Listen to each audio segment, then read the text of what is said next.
Good morning, good morning, good morning, good morning, everybody. The 20th November. Let's take a look here. Seems like we should be getting the whole gang right now here.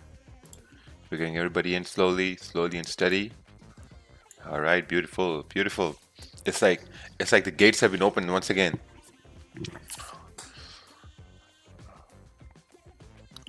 I'm gonna sit down here for today because it's a Friday.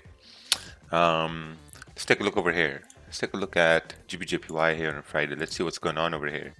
So basically, it's a Friday. So on Friday, I don't normally look at trades. I don't look to see trades. We're gonna have a guest here on today. Just gonna make sure.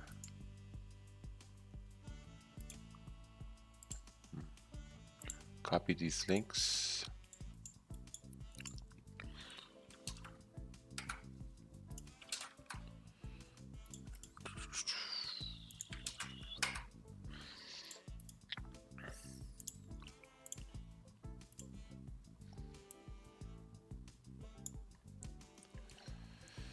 All right, let's take a look here in GPJPY, our favorite pair here. Well, my favorite pair here.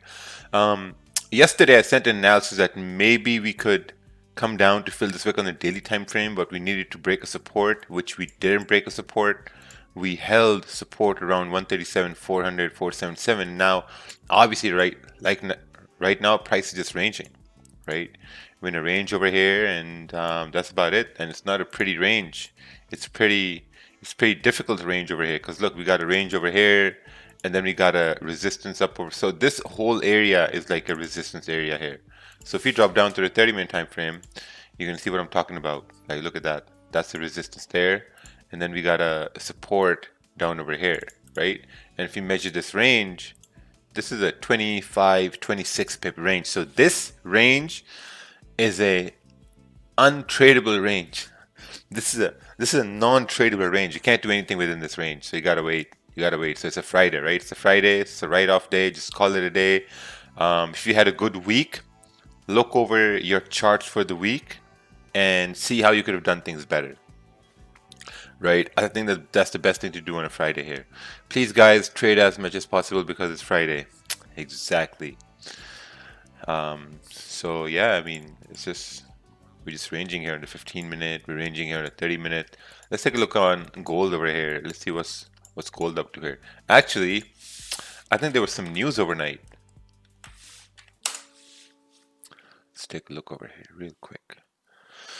So overnight we had some sort of move on to the Brexit. Oh, we had a Brexit move here. We had Brexit news, and that's about it. But what happened at that time? So that happened 3 hours ago, and oh, I think it was right over here. Maybe right over here. This little move up. That's it. Yeah, that is it.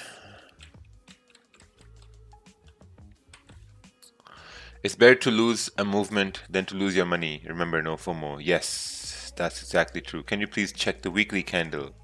Yes, let's take a look on the weekly candle. Weekly candle is closing in a very interesting situation. It's basically closing above, let's say, 137,700, the weekly candle. Looking at the daily time frame, I mean, if it closes bullish, I don't know. We'll just see where it closes, the daily candle. It's just ranging at this time here. We're just ranging here, right? Because if we do break this resistance, then we can continue going up. But look at this structure, right?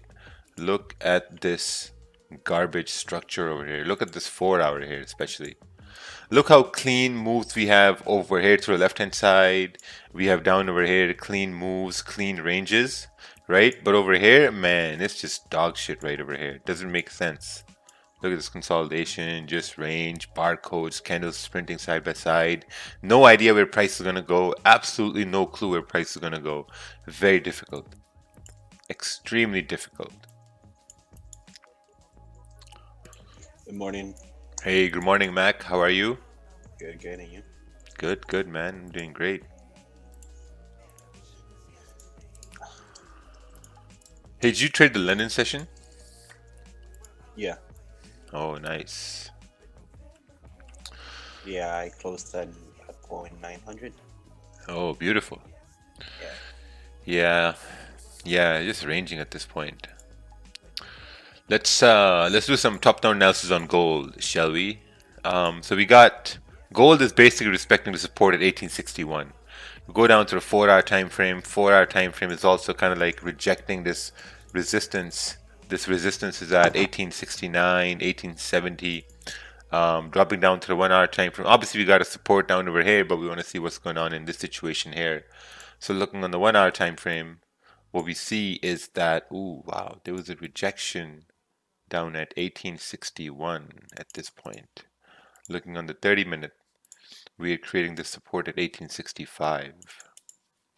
Yeah, we're still ranging on gold as well. I mean, if you break below 1865, there's an opportunity to fill this wick and then continue down to 1861. But other than that, we're just at this resistance area right here. So, yeah, it's a Friday. So, it's a Friday. You just gotta relax. You just gotta chill. You just gotta contemplate on how this week went. Let's check EJ. All right.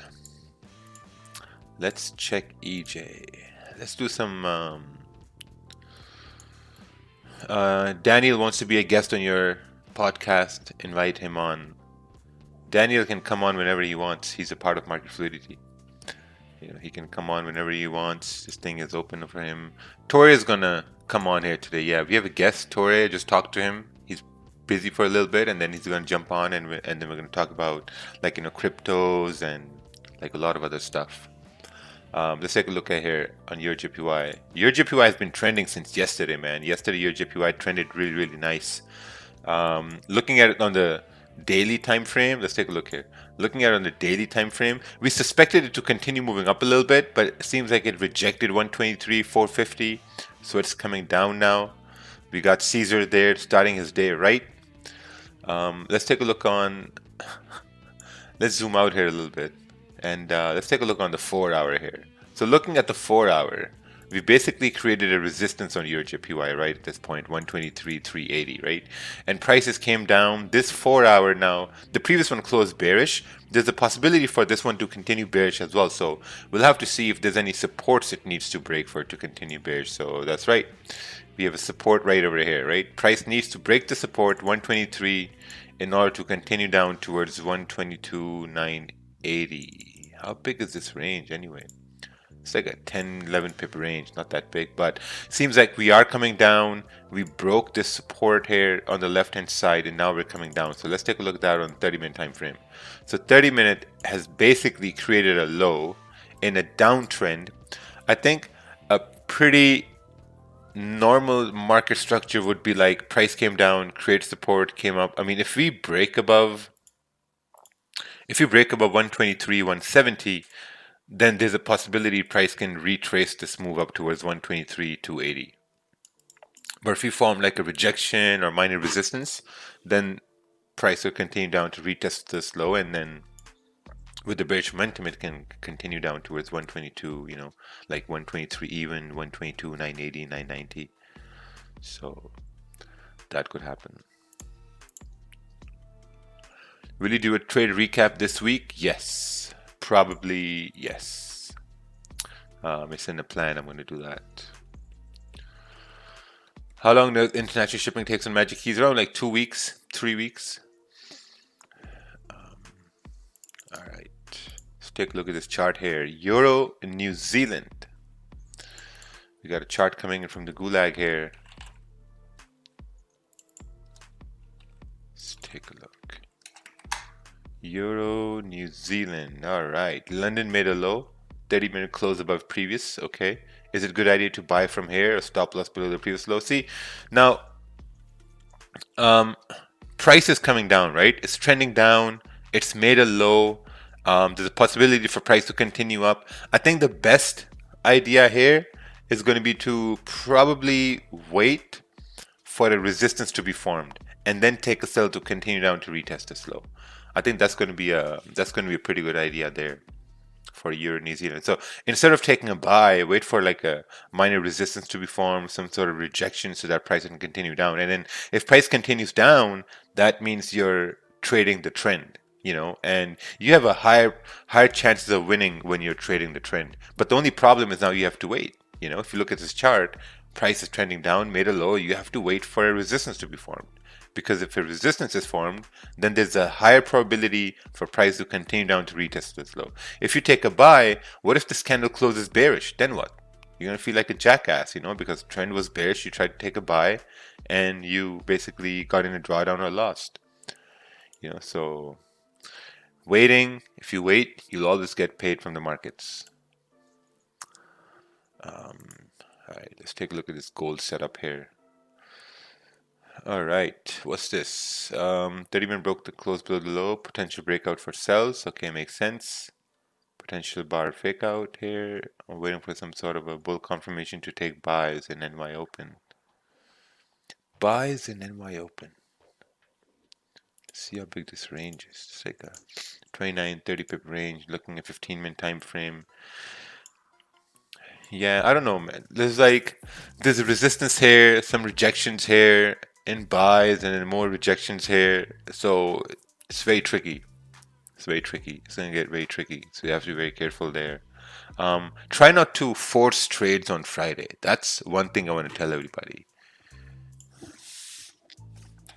Don't try to force trades on a Friday. Hope everyone can read that. Don't try to force trades on Friday.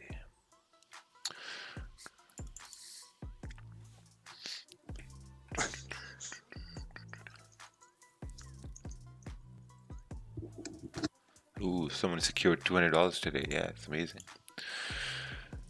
It's amazing how this year is going to end over here. November seems like they're still doing the counting situation for the elections. You got vaccine optimisms at times. You got Brexit talks happening. You got holidays coming in. I mean, just so much things happening I've never seen before. So it's a. I think for the most part, whenever these things happen at the same time, there's a very opportunistic market, because there's going to be really good moves, really like high volatile moves, So if you've seen these moves before, you can really capitalize on it. So we were fortunate enough to trade March, April when this virus thing was in like full form, like the candles were 30 pip candles, 40 pip candles on a 30-minute time frame. Like these candles would be 30 pips, 40 pips, 15-minute candles would be like 20 pips, 30 pips. Man, it was an amazing time at that time. Hey, is 40% good monthly? I think if you reached 40%, that's pretty good. But if your target is 40%, that's not good. Because sometimes what happens is that what guys are going to do is like they'll have targets, right? If you have a target, like let's say your target is 20% per month, and that's a target you have to hit personally, right? What's going to happen is, let's say at the end of the month, you're only at, let's say 15%, and there are maybe 3 days left. You might be like subconsciously forcing yourself to reach that target, right? So that's why I don't like targets at the end of the month, because I mean, if you can get whatever you can get, that's perfectly fine. Targets are set for those who are managing funds, who are working for like banks or companies like that, or funding accounts. That's when you have targets. But when you're trading your own money, I don't think you should put a target on yourself to pressure you to reach that target, because whenever you trade under pressure, it doesn't work very well, right? Like how many times have we have people here who have traded someone else's money and then traded under pressure. It doesn't work.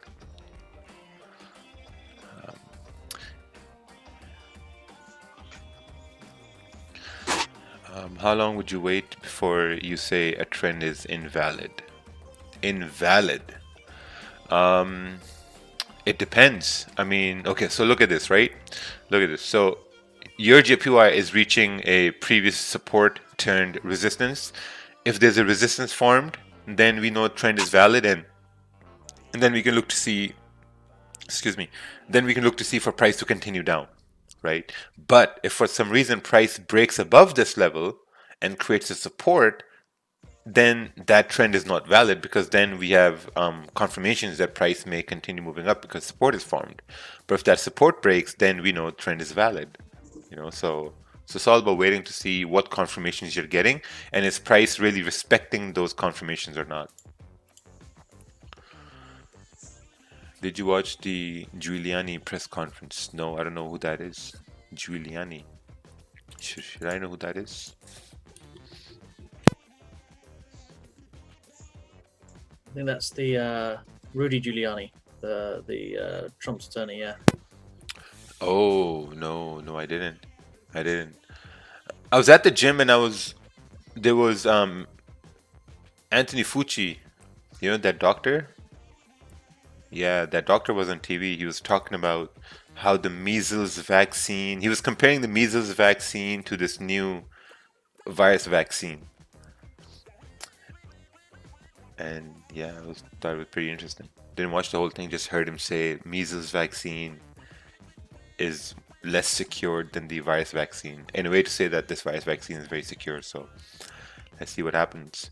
At the end of the day, we're all going to get the vaccine. I mean, I think cash is going to be eliminated once cash is eliminated, because the idea is going to be like through cash the virus is being spread. So once that's eliminated, then we're going to move on to crypto, and then banks are going to say, oh, no crypto, here's our coin. So you guys can bring your crypto in the bank and take our coin.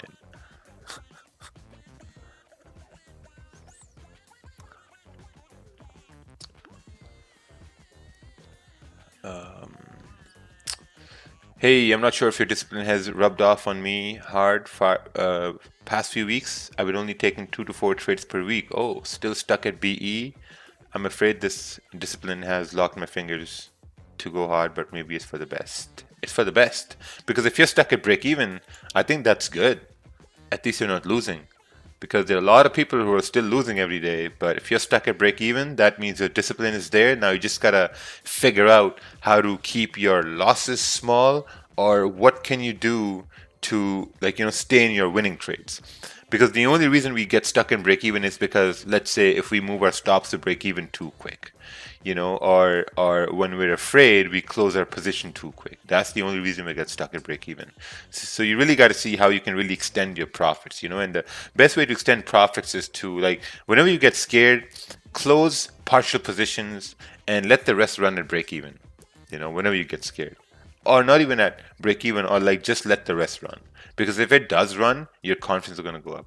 Your mic is too loud compared to the other people on the call. Turn it down by 50%. Oh, I don't know. This is a really, really good mic. Come on, man.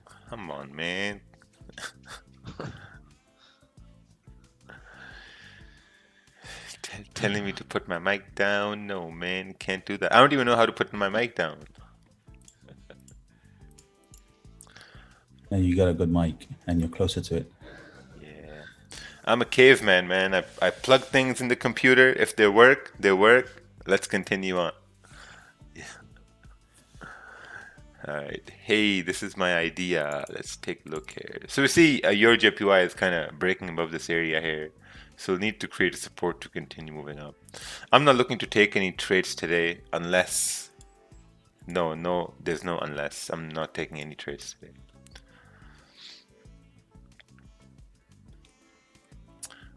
This guy is going to ask you to wash his car next. Yeah. Man, the gulag. The gulag is ruthless. All right, let's take a look at this chart here. So, okay. So, there's one other thing we can do today. If someone's running in a deep drawdown, send your chart and we can probably help you get out of that drawdown as well. The biggest advice would be to close the trade, but let's see how far we can get with drawdowns.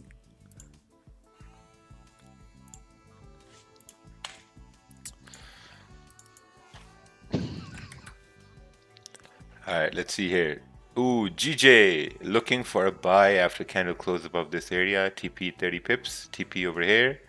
Resistance 1, resistance 2. This makes sense. And the only reason it's going to go up is if there's some sort of a positive virus announcement, like a vaccine announcement, or if there's a Brexit announcement. Because what I've seen is like with every Brexit announcement, is pound yen moves up. With every vaccine announcement, pound yen moves up. So we'll see how far we get from there. Just still waiting. How do you know what's valid for an impulse trade versus waiting for a candle to close? Experience. You got to watch it happen over and over again. I've been watching these impulse entries happen for the past year. So that's a long time. So when you wait a year for something to happen every day and you watch it happen, and then when you start executing on it, obviously your confidence goes up and you start executing on it with accuracy. Like this whole past week, I've taken mostly impulse entry trades and they've all worked really, really well. Not even one didn't work. But I know there's a loss coming, like maybe next week I'm going to take an impulse entry trade. It's going to go against me. It is what it is. Oh wow, your JPY is actually coming out all the way up here. How big was this range anyway? So it was a 10 pip range. Man, look at that, Kervin. 10 pip range. Yeah, man. But it's Friday, man. Chilling. Yeah.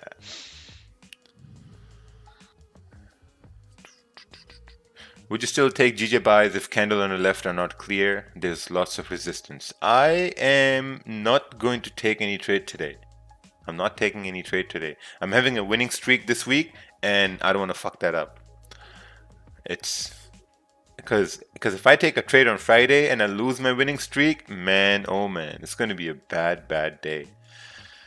3-0 this week. Yeah, 12-0 since last week. 12. Damn. Yeah, man, I haven't lost a single trade. Pretty good, especially that we're in one of the hardest weeks so far. Yeah. Yeah, it's Yeah, been... incredible. GG's been ranging the entire week. Yeah. Crazy, man. That's I don't know how you did crazy. that. That's good. Yeah. Oh, 13.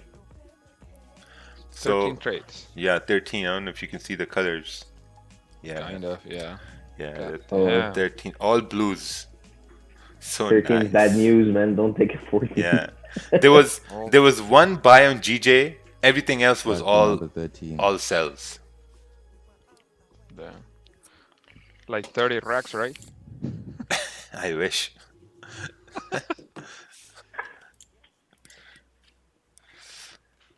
So it's a good thing you decided to trade finally in November. Yeah. It was funny because once I did my withdrawal, I had like 10,000 left and I was willing to just risk everything on election day, right? But at the same time, I was like, okay, you know what? Maybe not everything, maybe just like 50% of that 5,000. And it didn't even come down to like, 8,000. It just, it went really well. Like my decisions were really good on election day. So once that went up, started leveraging those profits, and then I think last week I was very disciplined last week. Really good. Yeah, I finally feel like Ted. I used to look at Ted having no losses. I'm like, how the fuck does this guy have no losses? What is he doing? And then, yeah, mini Ted. Raja, what's this? Oh no. Pfizer and biotech to request emergency authorization from FDA for the vaccine. Yesterday I was watching this. Talk. I don't know if there was a talk or what it was, but I was watching this talk and they were talking about how Pfizer has been under fire before in the past for rigging medications and all sorts of things. At one point, they had a medication for a heart valve, and from their medication, I don't know, like 100 people died because the heart valve thing was faulty a little bit, and then they had to pay a fine. They paid the fine and still. It's a whole bunch of stuff happening, man. Crazy times they're moving into. All right, let's take a look at this chart over here. I'm long on gold. Here's my chart. Let's take a look here. Oh, okay. Huge support zone, and you're looking for buys over here for price to continue moving up. 4-hour chart. See, you have this minor resistance over here, right? I think the price needs to break above this minor resistance. And the only issue I see with this is with the vaccine news. Because if a vaccine news comes out, this thing is going to crash. And we've seen it crash 3 times so far. With every vaccine news, gold just dumps. Looking on the 4-hour chart, you have a resistance over here. Your best bet would be to wait for price to break above this resistance for it to continue up. Because then you have the range on the 4-hour to 1880. So I guess you'll have to wait a little bit. Where is it? Yeah, right here. Wait to break and then continue up to the moon. And I don't think it's even going to go to your moon over here because there's a vaccine being made for everybody.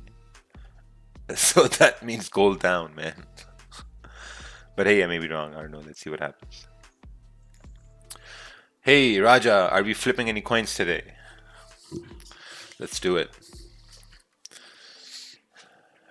Let's take a look here. Let's take a look at GU.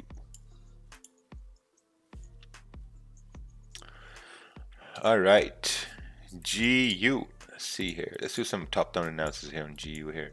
So looking at the daily time frame, previous daily candle broke above the high here, and it seems like it can continue moving up. Now, look how the pound is strong at this point, and the trend is bullish. And if it's bullish, there's a very high probability it's going to continue up to, like, you know, fill this wick around 30 pips away. So we're going to break that down to the 4-hour and the 1-hour time frame now. So looking on the 4-hour time frame, this candle is coming bullish. We're also approaching some sort of a resistance here in the 1-hour time frame right over here.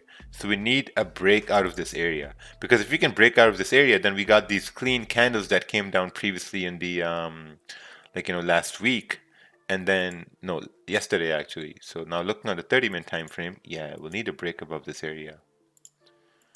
We shall need a break and close above this area. Even a break and close on the 1-hour above 1.32820 would be a pretty solid idea for price to continue moving bullish.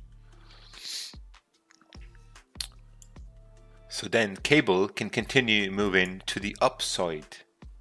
Upside. Look at this, GJ is still arranging. Gold is still arranging over here. It's no trades. Whoever's getting anxious to take a trade today, just close your charts and just go do something. Because Friday is not the day to make millions and millions of dollars. I don't know why people overtrade. Do people overtrade thinking they'll make thousands of dollars in that moment? Is that why they overtrade? Do people overtrade to make back their $10 loss or a $50 loss? No, man, you can make that back the next day. The only reason I think you should overtrade is if you're looking to make millions of dollars that day.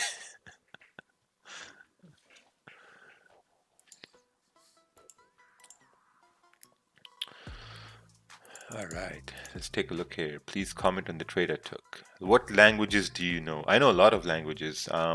Some languages I know they're like different dialects of each other, like Hindi, Urdu, Punjabi. I know Pashto. Pashto is different than Hindi and Urdu. English, I know.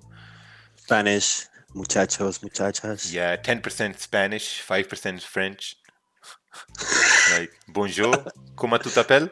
Je m'appelle Raja. Parlez-vous français? Wait a minute. I wasn't ready for that. Un instant, s'il vous plaît. Yeah. What? We got such a corner. Yeah. Whoa. Un instant, s'il vous plaît. Man, you got me on that one. Yeah, you know, we went to Quebec, and Yeah. and the only thing I learned, the first thing I learned was un instant, s'il vous plaît. Because most people didn't speak English, right? So I had to Google French to English. So I would say, un instant, s'il vous plaît. One moment, please. And then I'd Google. And then they would That's say, pretty good. yeah. Then sometimes they'd say, oui, just to fuck around with me. Or sometimes they'd say, oh, we can speak English. I'm like, okay. Yeah, if you go in Montreal, you should be fine. Like, most of people speak English. Yeah, they're pretty good with that. But some people would just say, no English. No English. I'm like, shit. Oh, that's funny. All right. Oh, someone took the sell here. Is that correct impulse trade? That's correct. Risky in the consolidation range, but that's correct. That's how it should be done. I overtrade like hell. As you can guess, my account is horrible. We cannot guess that because we haven't seen it yet. But I believe you. I have a good idea. If we make a deal every month to choose one of the Gulag trader who has good results on live and all the people on stream to donate, for example, $1 to $2, it's interesting. I don't trust the Gulag traders. That's the whole problem. So I don't want to donate to anyone in the Gulag.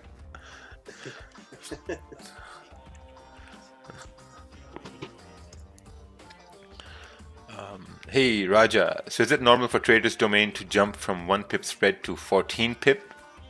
I emailed them, they told me it's normal. 1 pip to 14 pip? I don't know. Maybe during when market is closed, that's when. But I don't know. But that's like a big jump. I think maybe you're talking about points, like 1 point to 14 point. That's still okay, but like 1 pip to 14 pips, that's a lot.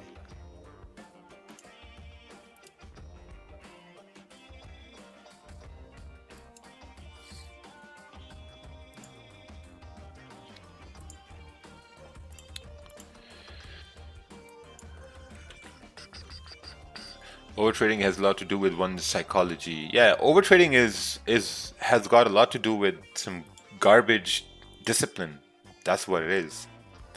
I mean, I know for a fact that if I take 4 trades, or if I move into the 5th trade of the day, then I'm overtrading, and man, things can go really wrong. You know, so I really, like this week I've stuck to 1 trade a day. Last week I've stuck to maximum 2 trades a day. Week before, there was one day I took 3 trades, 4 trades.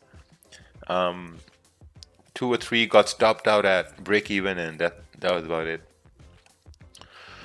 But for the most part, been very disciplined. I watched 2 potential entry, but I was reluctant to enter. Could you please take a look at this chart and clarify, was it a good to enter or not? Thank you so much. You're welcome. Gangster32. Got a Gangster32 in the Gulag here today. Break support 1, no sell here because S2. Oh. Should I sell here? Yeah, I think it was pretty messy, so you know that's what would have been a little problem there. Hello there. We have Tore in the building here. How are you, man? I'm good, man. How are you? Good. We're doing great. We were just talking about, like, you know, our guest is a little busy. He's doing something, and once he's done, put a makeup on, and he's going to be here today. No, it's cool, man. I'm just joining. I might even just stay silent, let you guys carry on. Oh, I'm nice. enjoying the show. Yeah, and that's a Friday. Like, you know, it's Friday. On Fridays, we just chill. And mostly on Fridays, what we like to do is if someone's in like heavy drawdowns, we encourage them to send charts, and then we kind of like see how we can help them out of drawdowns. But you know, if you can see right now, it's just market is just ranging right now. So bro, people who don't know Tore, what's the best way to introduce yourself? From what I know is that Tore ran he ran the entire operation behind the crypto when the crypto was booming. Like every time I'd see his profile, all they'd be like, okay, crypto, this, that, and every call was on point.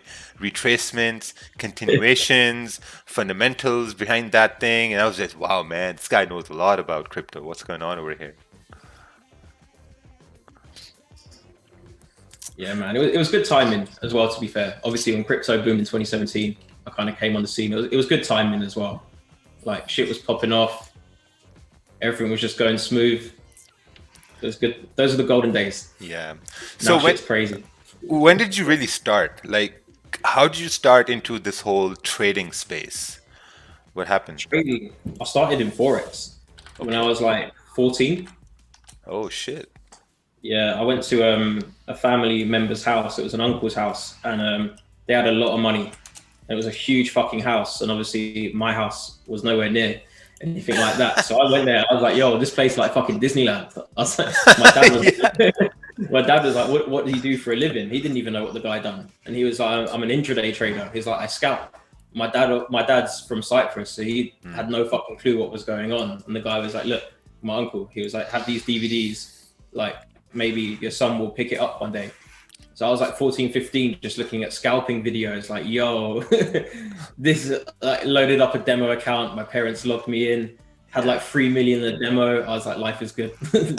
Yeah. Yeah, then, that's what happens, right? Like you open up a demo account, you're like, all right, making 10,000 a day, 5,000. This is amazing.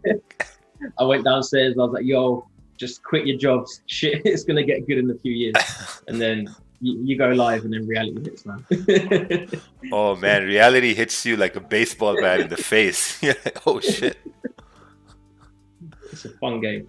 But then crypto, to be honest, that was all from the dark web. I was doing some shit.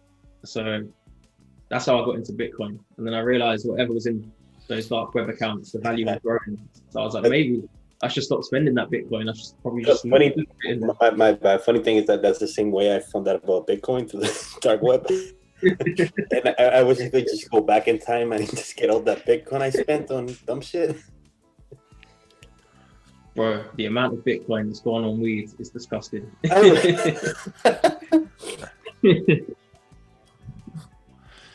Yeah, that's nuts. Sad. It's cool though. What about you guys? Roger, you said you're not invested yet. You're looking to get invested. In crypto, basically what happened with me was when it was booming, right? I had some crypto in exchange. It was a Quadriga exchange. I had some crypto in there, and that exchange just got dumped. Right? I mean, it was regulated, it was on point, it was licensed, everything was good. So I'm like, all right, you know what? I'm just going to put a bunch of money in there. Some people gave me money to put it in crypto. I'm like, all right, guys, listen, this money is going to go in the Quadriga. It's safe over there. Nothing's going to happen. And then in 2 weeks, boom, shit just ended. The owner mysteriously died in India. And then that was it. Finished. They're in the Bahamas right now, chilling. Oh yeah. Oh, 100%, 100%. Like, because if you die in India and if you get a certificate made from there as proof, I'm like, yeah, no, this guy is probably somewhere else just chilling right now.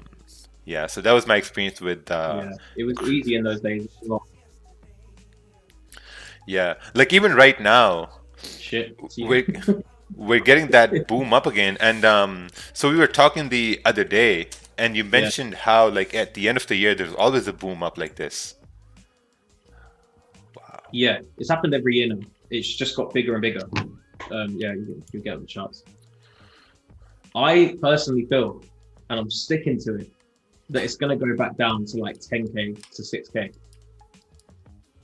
10K to 6K. What do you think? You know, 10K to 6K.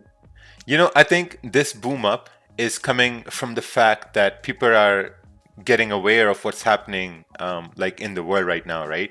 With all the uncertainty around, like, you know, like places not taking any more cash.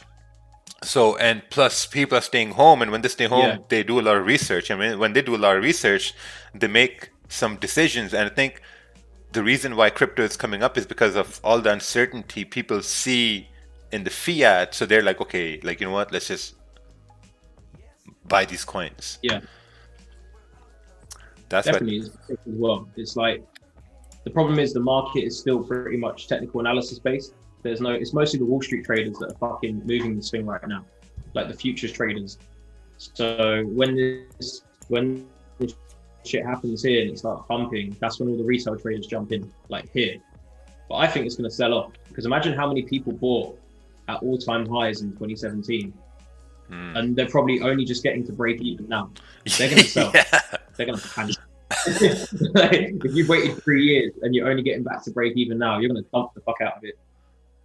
That's true.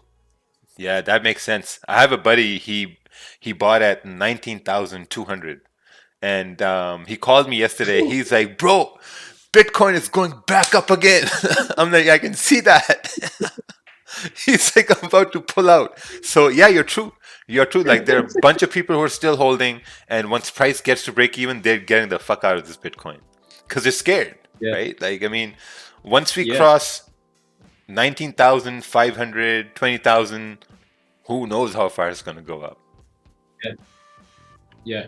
Once that level breaks, that's when you can easily make predictions. Like the problem is now, that's every time this happens. This is where all the marketers come out and they're like, yo, last chance to buy. Yo, I'm discounting my course. Yo, promos, this.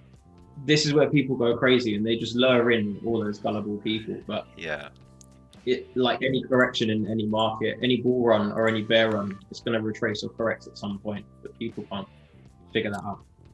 Yeah, exactly. Yeah, because I remember when this bull run was happening here, we had a bunch of people in our city who were encouraging people to, like, you know, buy Bitcoin at wholesale.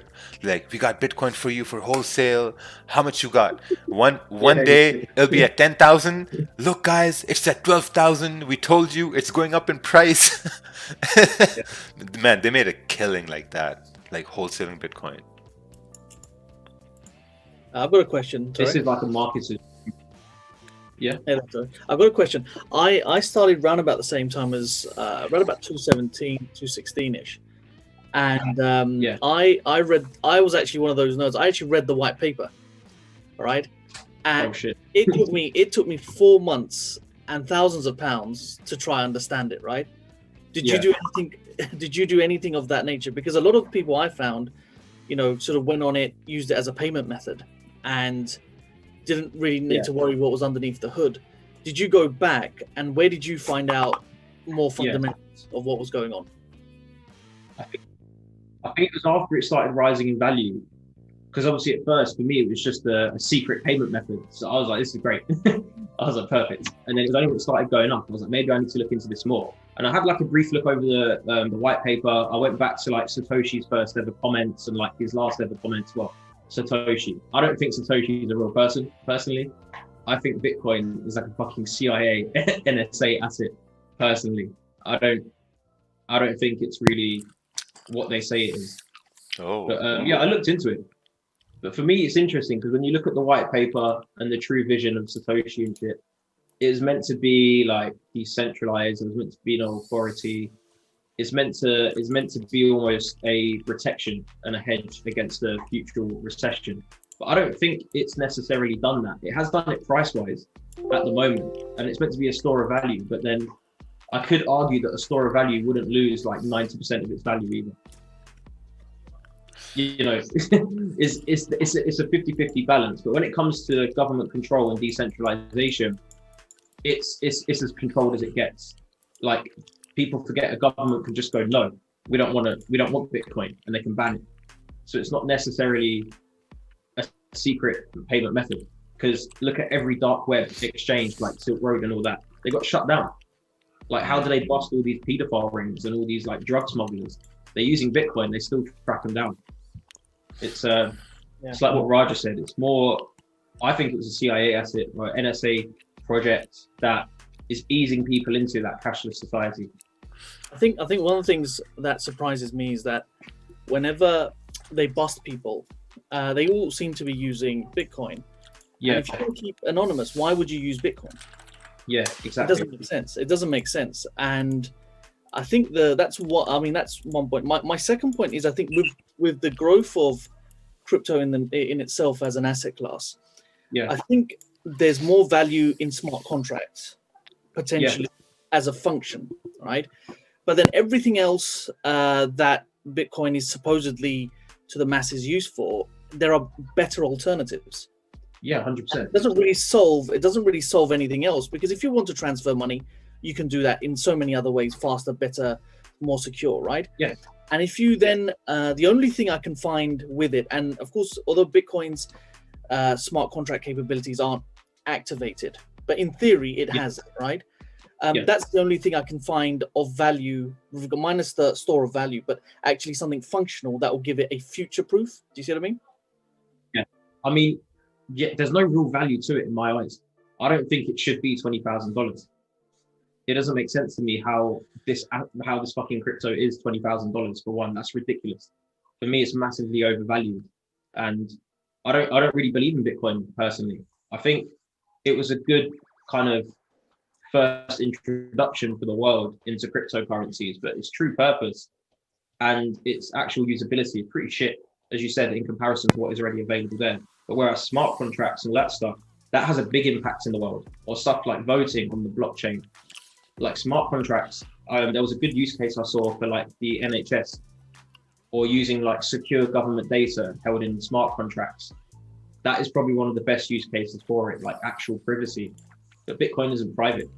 Like it's easily trackable, it's easily traced. And there is no, again, the world we live in, there's no such thing as privacy. Everything is traceable. They will find you one way or another. So for me, it's a gimmick, almost Bitcoin. Right, I know that's quite outrageous, but Bitcoin's nothing more than a gimmick to me. Yeah, it's funny because once so like if it was really released as a test to the public, I think it got really out of hand. They're gonna if we go with that route there, like because like look, it started from cents to dollars, it went up to like $20,000, so it really got out of hand. Plus, like I think if it's going to be regulated, so we've been talking about this one thing right now, how they're how they're like basically prepping people for a cashless society. Now I know for a fact Central London you can't use any cash anymore. Yeah, it's fucked. It's gone. It's like, completely gone. Yeah, it's new world order right there, right? So I mean, if you can't take cash there, and if slowly they do start moving towards crypto, I think what's going to happen is like they might say, okay, like you know what, X population has majority of the crypto, so why don't we just create our own coin and tell everyone to like bring in your cryptos and here's just use our coin. Yeah, that's what they're doing now. The CBDCs, the central bank digital currencies, that will probably destroy Bitcoin. And people aren't accepting that. Like once this stuff comes out, it's not going to be about individual investments. Like the reason I like XRP so much, I don't want to shill it, but XRP is good because it's a utility between payments. It's not necessarily an alternative to the payment system. It aids the payment system. But yeah, CBDC, central bank digital currencies. Like JP Morgan, like 3 years ago, Jamie Dimon was saying it was a scam. Now JP Morgan's at the forefront of getting crypto traders to the mainstream and institutional level. So it's funny how they've changed and reversed roles, but it's like what you said, maybe it's because it got out of hand. But once they start introducing central bank digital currencies and stuff, and they implement it, cash is gone forever. And that's the whole purpose of blockchain. It's a transparent open ledger. And why would you want a cashless society to stop tax evasion, to stop money laundering? If every transaction across the world is digital and on the open global ledger, you can't avoid tax anymore. Yeah, no, you can't. Smart contracts again, like you mentioned earlier, if that's all on a public ledger, nothing. It's that whole surveillance. I know this sounds like conspiracy crazy, but it's like it's that surveillance state where everything is tracked. There will be no more escape. It's like that whole watchdog society. There's no escaping anything once this gets implemented. Bro, at this time, you know. Yeah, like what Josh said, it kind of was protected. Yeah, whatever that's happened in 2020. Nothing's a conspiracy anymore. The things that happened this year, we would have never thought about it. You know? Yeah, literally, I'm full on like tinfoil mode this year because shit's just getting out of hand. Yeah, like if someone told me in 2019 that in 2020 the whole world is going to go in lockdown, I would have said, yeah, you're fucking crazy. That can never happen. You know, so at this point, if someone tells me there's going to be aliens coming down in 2021, I'd be like, yeah, for sure.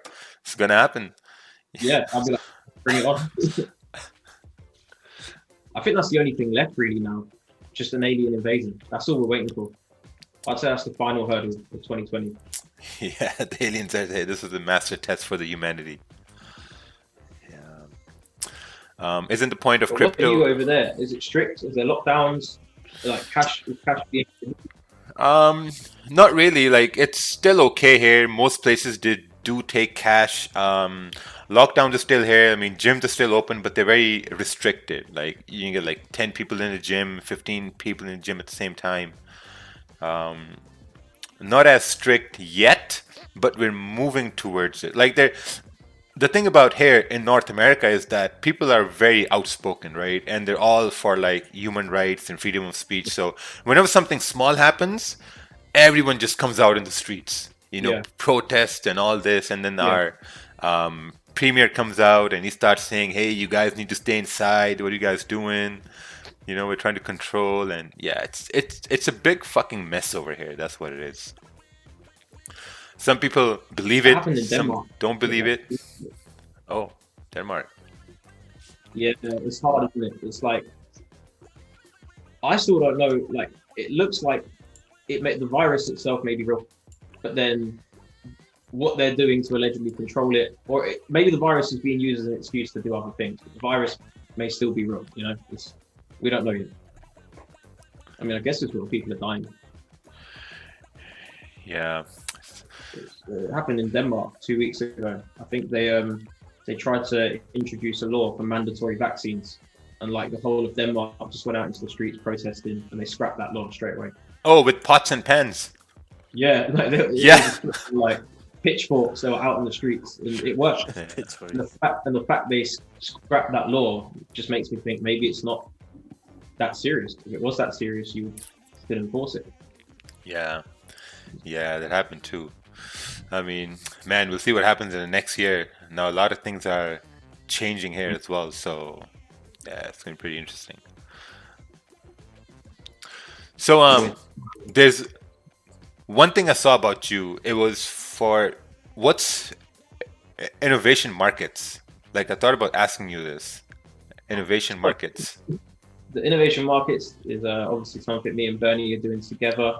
A lot of exciting stuff going on. Kind of just, again, the name innovation, we're just trying to innovate a little bit, do things different. Dropping a free course, crypto and Forex, like fully in depth on social media.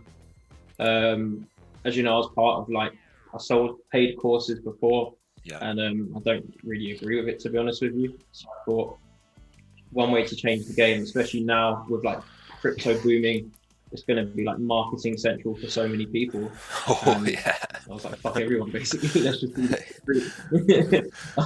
yeah. And we've got different strategies. I think it's cool. Not many people offer crypto and Forex together. So Bernie's, you've probably seen, he's got his intraday strategy down to a T. I do a bit of swing trading, a bit of intraday as well. So it's a nice balance. Bernie's a bit similar to how you guys trade. It's more in and out quite quickly, small moves. Yeah, small moves. I think it's a nice balance. It works out pretty well. But I appreciate you guys even shouting that out as well. I was going to say that even with the Ridiculously Raw podcast, you guys shouted us out on your podcast and stuff. It was pretty nice. It was that we don't need to be enemies in this industry, No, the only thing, the reason we started the live streams was to build an online community. It's sort of like a Joe Rogan show, right? He has guests over, they talk the shit, they talk about different topics. It's some points they don't necessarily agree upon, but then they find a common ground to agree on that. So that was the whole reason why we started live streams, so that on Fridays or on Wednesdays we can have guests from different industries come on and talk about what they're doing. If people want to connect to them, we can do that as well. So it's building bridges, connections, networks. So at the same time, you're right, this industry, I think it's gotten toxic to a point where it just makes no sense. I mean, people have rivalries for no reason. Makes no sense at all. So yeah, it's weird. It's if there's any form of competition in this industry, it's people can't handle it. It's they're scared. It's they attack each other. You guys do similar things to us, but you do different things as well. But it doesn't mean we can't be friends and do good for the space together. I don't understand why there's such a problem. Some people probably wouldn't even come on this live because they'd be shit, we might be giving promo to that side, or they might be giving promo to us. It's people just crazy. just be friends. There's no need for toxicity in this market. Yeah, exactly. Let's see if we can get any. Oh yeah, I want to ask you that actually. I've just seen that on the YouTube comments. What? The YouTube comments? Yeah, we can see them right over here. Sorry. Yeah, I was going to say, what's the What do you guys mean when you say gulag? Obviously, I know what the gulag is. Is that like when someone gets liquidated or some shit? You send them to the gulag. No, bro. The YouTube comments are the gulag. Like the people in YouTube, they're the gulag. Cause like, Oh shit. like sometimes you get questions like, you're like, what? Or when you take a trade, so like here's what happens, right? Sometimes we take a trade and I'd say, okay guys, so I entered a trade right over here like this. You know, I'm gonna show it like this. And then we'll get questions like, oh, where's your stop loss? Or oh, where's your entry? Yeah. And you just gotta shake your head, you're like, can't you see? I mean, it's on the screen. Yeah. Yeah, that's why we call them the gulag. And also this, yeah, like it came from, so we played Call of Duty a lot, and like, you know, when you die in Call of Duty, you get sent to the gulag because you're a shit player, you died. Yeah. So that's why I thought it was like when stop loss get hit, you send someone to the gulag. But now I understand. Permanent stop losses here. I've been to the gulag many times. What's this? Thoughts on long-term XRP? I've heard a lot of. Okay. It's fine. No, go on. Sorry, it cuts out a bit on my end. I think my Wi-Fi is quite bad.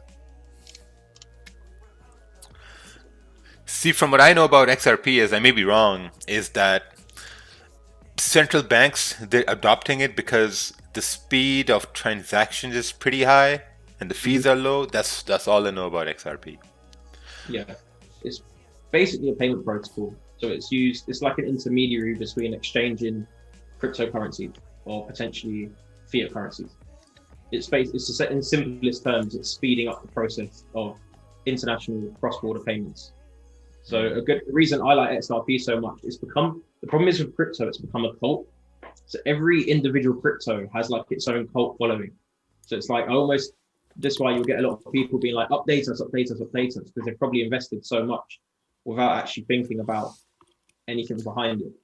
But in simple terms, when it comes to crypto or XRP, I always say to follow the crypto investments that are associated with banks or governments, because at the end of the day, the world we live in, they're the ones that have the final say, and they're the ones that essentially dictate where the economy will go. So if you want to have like this revolutionary coin like Bitcoin to go against the government agendas, you're not going to win in the long run, because the governments and banks are not going anywhere anytime soon. So your best bet is to focus on cryptos that work specifically with banks and governments. So then you'll be at the forefront when it moves forward. For XRP long term, everyone says like, what price will it be? What price will it be? What's your long-term target? You shouldn't even be thinking about it. If you've done your research into it, you will understand where it could potentially be. Like the people that are saying like, what's it going to be? What's it going to be? You're thinking wrong. You have the wrong mindset to an investment. Obviously you should take profit along the way and have goals, but the way it works anyway, it needs liquidity. It needs a high price. It needs to be $100 plus for it to work at its best potential. That's the main thing I'll say. I do believe it could get there in the near future, but I also don't want to say that because then people will like buy right now. So it's gonna go to $100. This is not financial advice. You know? Yeah, I have yeah, go ahead. Sorry. So this is regarding XRP. So you've got Ripple Labs, right? So when they have like banks using the Ripple protocol, that are they? So as far as I understood it, and they were using the Ripple protocol, but not XRP. Yeah. And that's why sometimes the price, when you get an announcement in the news, and that they're using the Ripple protocol, but that's why the price of the XRP doesn't shift. Yeah. So I think a lot of people might be confusing the two, and I think that a bank could be using the Ripple protocol, but not necessarily the XRP coin. You see, so I think that's what's happening. That's pretty much exactly what's happening, and that's again, it's a hard one because a lot of the time when you do see an announcement, they're using Ripple, not XRP. So some people get excited like it's coming, but then the other half is like they're still not using XRP. They don't need to use it. But I think the reason they're not using it is because it's a cryptocurrency. It's almost like a sin right now. It's like a sin to use crypto. And if they're getting results, the thing is they're getting good results using Ripple on their own. So in a way, they don't actually need XRP because they can still transact efficiently and fast without XRP. But if they do utilize XRP, they speed up that process 10 times faster, maybe 100 times faster. But it's more down to people just understanding, changing the entire fucking infrastructure of the banking system and the global transaction infrastructure. Like the current banking system is prehistoric. We all know that. The whole SWIFT payment system is old now. But to shift from an entire society to a new society, that it takes years. They're not just going to click a finger. You need some kind of reset. And then if you look at what's happening in 2020, it looks like we have our catalyst for that reset now. Now they're talking about cashless society. Now they're actually saying the Great Reset, potentially swiping everyone's debt, and the government almost clear your debt for you, but then you will essentially be a slave to the government for the rest of your life. But they're kind of, you know. Yeah, see, that's the thing I was wondering, because if the government is going to reset and clear debt for you, how are you gonna like set statuses for people? Like right now, let's say if I own a home, own a home, and let's say the home has like 100,000 left on the mortgage, you know, and I have 2 cars paid off cash, let's say, for example, right? And let's say for someone who's refinanced their home, like getting rid of their debts would make sense, but at the same time, would still there be sort of like a class? That's something when like, how would you know that, okay, this guy is worth more than this guy right here, even after the reset? Or is it all going to be at like the same level there for everybody? That's what I've been trying to figure out, because they're talking about China's at the forefront of all of this shit. They're already like introducing, like they're already testing the universal basic income. I think it was something crazy, like giving them $60 every 3 months. It was something ridiculous like that. But that's what they're already implementing. So I don't know how they're going to try and figure out this kind of hierarchy at the moment. But it seems like if they are going to do that and clear everyone's debt, they will technically own your assets. So if they're clearing that debt, they're essentially, they're almost renting it to you. They will technically clear the debt, own those assets in their name, like they would do during any recession where everyone goes bankrupt anyway. But this time you get to keep the assets, but it's in their name. That's what it looks like is going to happen right now. And then you're essentially stuck. It's like, you know, you have no power. They technically get wealthier. You get the illusion that you're free because you get to keep the assets that they own. It's fucking crazy. The world is going to, like, I don't know what's going to happen with the world. It doesn't look too good. I think this year was the set. This year is like getting prepared for 2021, 2022, 2023. Because if you look at it this way, so I was talking about this to my accountant yesterday, and we were talking about how the banks are making it difficult for people to own homes now. Like requirements to get a mortgage is getting higher now. Your credit score needs to be higher. You need to have a higher down payment. Your rate's going to be higher. So it's getting difficult to own a home now. And I think as we move towards 2025, 2026, it's going to get so hard that the government is eventually going to control all of that. That, okay, we'll give you housing. With that housing, we'll give you this is the paycheck you're going to get to live there. Yeah, I think that's how it's happening. That's what China's doing. They've got like a social score system. They're testing that out as well. So I don't know if you've seen Black Mirror, where like you've got that social profile and things. China has that already, and it's already in place. Like the cameras are tracking everything. Like they've got obviously the best technology when it comes to that shit. So your social score could technically impact getting a mortgage. It could impact you getting a booking at a restaurant. And it looks like now, okay, well, the vaccine seems to be the next big one. To be fair, I said this in 2017. That 2020 would be like the Great Reset and potentially the next recession and crash. I think it's actually down to the number 2020. I know this sounds crazy. It just sounds like a good number to start a reset. Like, if I was like one of the elite, I'd be like, yo, 2020, let's fuck it. Let's press that button. It just seems like good.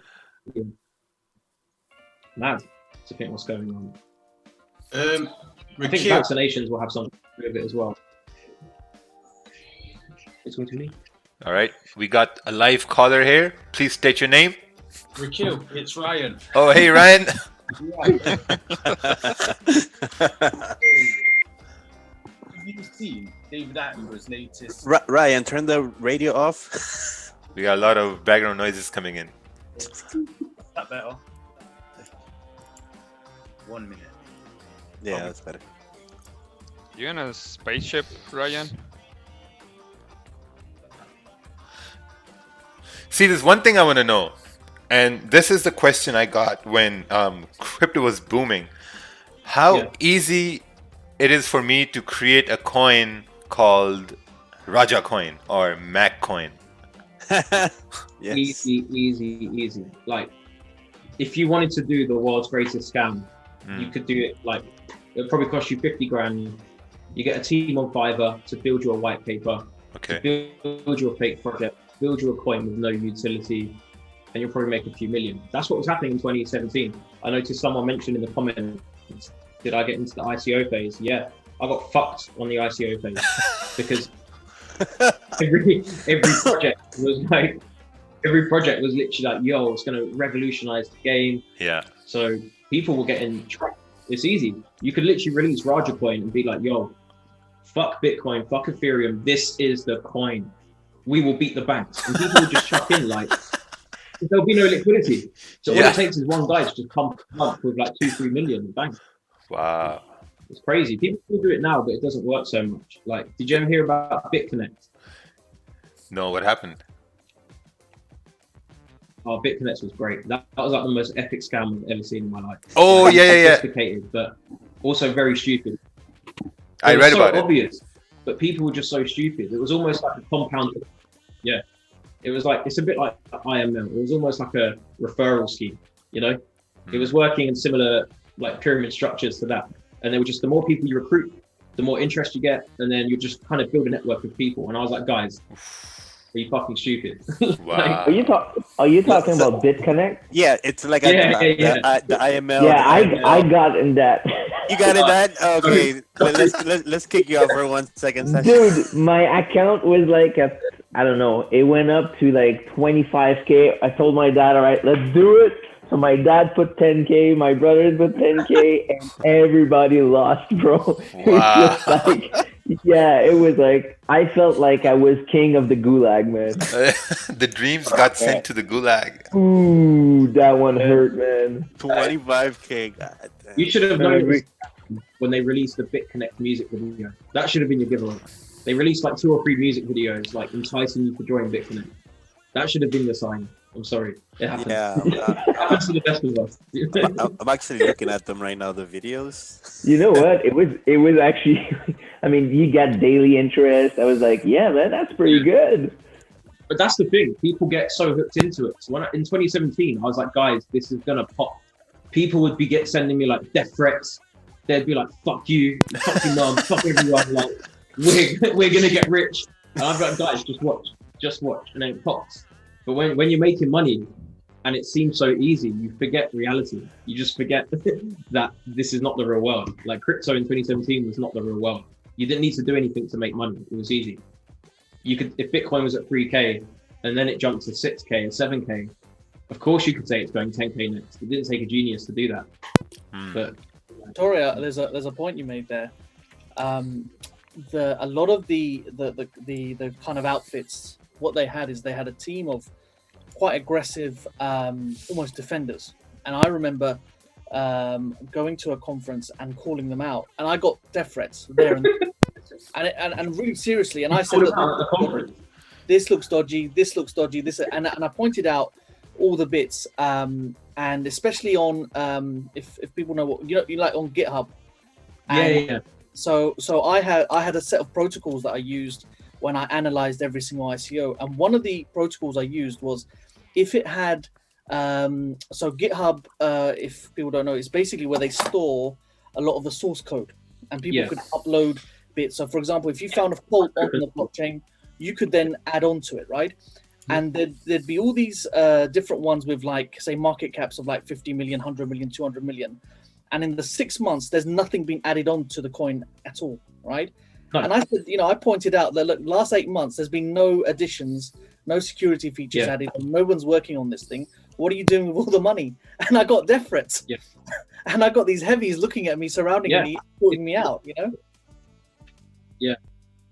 It's mad. It's all an illusion. Like, because all you got to do is go on Fiverr and get someone to make you a cool little crypto website and have like a roadmap with like rocket ships and fucking fireworks, and people are like, oh my God, this is crazy. And then when you actually go into GitHub or look at the open source code and stuff, or you just look at the project updates, or if you had like some people don't have a brain, it shows the members of the team and it has LinkedIn profiles. You can go onto their LinkedIn profile and you can see they've had like 17 different cryptocurrency projects that have just pumped and dumped, or they have no experience in crypto. Some people, some ICOs, it had the same person as like the director, the finance director, the marketer. I used to do that as one of my protocols. So I'd go into LinkedIn and then investigate every single member on the actual team itself. Now, a few of the people you know are kind of tinfoil ones that you don't know anything about, right? Every now and then on the team, you'll have 2 or 3 people. The only people you probably have which are real people are someone that they've pulled from, like, say, you know, like a developing country to do the website, to do the, what is it, like, you know, communications with communications officer, which will probably be a real person, because that person in, say, whatever country is normally from a developing sort of country, and they're getting paid, and they're normally innocent, right? They don't really know, they're not in on the scam. And then normally everybody from the top right the way to, say, 90% of the people, you can't get any information on them at all, as in what projects they've done, what they've done properly. And the ones that they've done have miraculously just been completely wiped off. You know, from the thing. And also a lot of them, their projects, the utilities didn't make sense at all, but the graphics were fantastic. That's you know, what like, it's all about the illusion. It's like you would literally outsource everything, and then you'd have one guy that would just go to a seminar and talk, or he would host a conference, or he'd go to a crypto conference, like what you said, and they would just do a little talk. They'd show you what the project is. They would give you all these crazy, unrealistic goals. And that's what I used to tell people as well. Like, this is, even though I got burnt on some ICOs, it wasn't necessarily because I believed in them. I was just making so much money in 2017 from the bull run. I was like, fuck it, like, just chuck it here, chuck it there. Let's just see what happens. But if it sounds too good to be true, as basic and as stupid as that sounds, it is too good to be true. If they're promising to change the world, like, or like some of the projects were so crazy, it was like, we're going to save all the starving children in third world countries using our crypto token and using our app, and like in instantaneous payments. We're going to create banking for all of the third world countries. Like, and the roadmap was like a year and a half. And it's like, okay. Ridiculous. Sometimes it just takes common sense, you know. It's like anything. It's like looking at the chart that's on the screen right now. Sometimes common sense is all you need as well. If that just jumped 500 pips, would you buy it?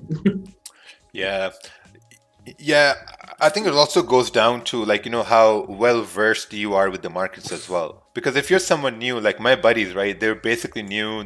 All they saw was crypto up. They're like, all right, let's take a buy. Whether took a buy, and when he told me he took a buy at 19,000, I'm like, oh God, just wait for a little bit of retracement.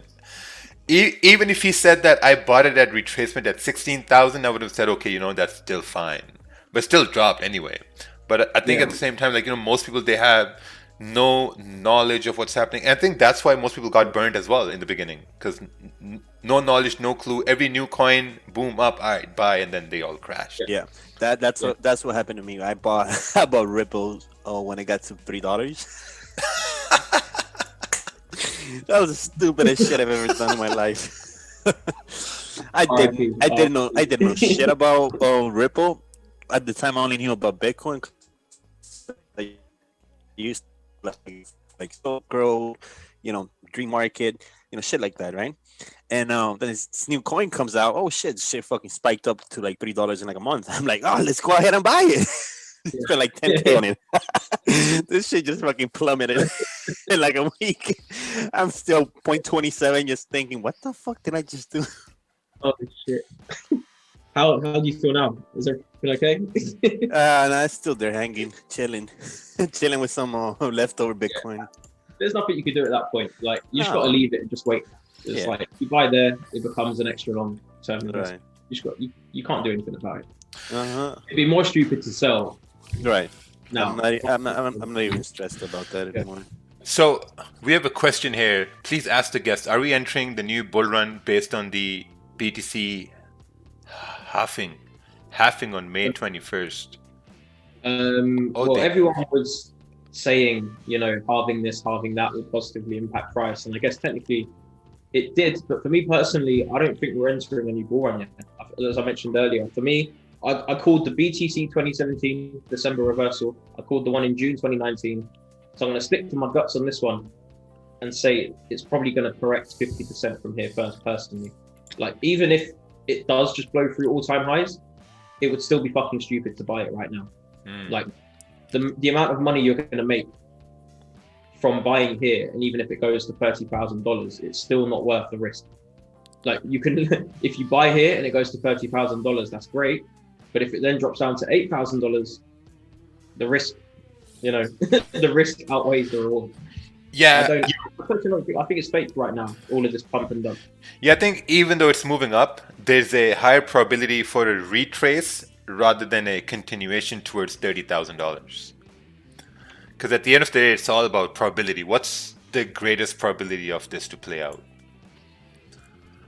I mean, if you look at it now, I think they're almost driving the price up to all-time highs to get people excited. Like, it doesn't work on fundamentals, really, to be honest with you. Like, even if an article comes out and says the Central Bank of England will ban Bitcoin, it probably wouldn't move the price too much. But if you look at the articles, you can get clues. When the media starts going too bullish, it's normally a good sign. Like, people send me articles being like, yo, Bloomberg saying we're going to 100K next. And I'm like, why the fuck do you think they're telling you that? It's because they want you to buy now so they can dump on you. It's a manipulated market. It's a wild west. It's still unregulated. They're still trying to figure out the regulation thresholds on what to do. That's why, again, a good example is the XRP. They're still figuring out if it is a crypto. I guess they've kind of figured it out now, but there's no real regulation in place yet, and they're trying to do that now. Even PayPal, they've started accepting crypto payments, but you cannot move the crypto of PayPal. You have to literally buy Bitcoin and hold it on PayPal. So when everyone's getting excited, like, yo, PayPal's going crypto, we're going mainstream, not really, because they've allowed you to trade it, but you can't actually trade it technically. You can buy it. So just to understand this from my point, halving is just like what means like when the price is too high, they basically halve it so that it's more affordable to people? No. Oh, so it's not like how Tesla stock got halved. It's not like that. It's completely different. No, I don't really pay attention to the BTC halving. It's when they halve the mining rewards. So obviously BTC is run by miners. So miners are like competing with an algorithm in a game to they increase the difficulty of the mining software. So it's like a game. Imagine it's like a game. All these miners and these computers, you've got them farms in China, mining farms and stuff. They're all doing crazy shit. They've got like 700 computers in one little warehouse. They're trying to mine BTC. They're racing. So they're basically halving BTC. So they're slashing the rewards and increasing the difficulty. So it becomes harder. The reward basically becomes less and the difficulty increases. So it basically, what they're trying to say is it takes like, I'm trying to explain it in the easiest way possible. But when you're increasing the difficulty, the miners have to work harder. People think it's positive for price, but sometimes I don't think it's actually that positive. Okay. You're working harder to get less of a reward. So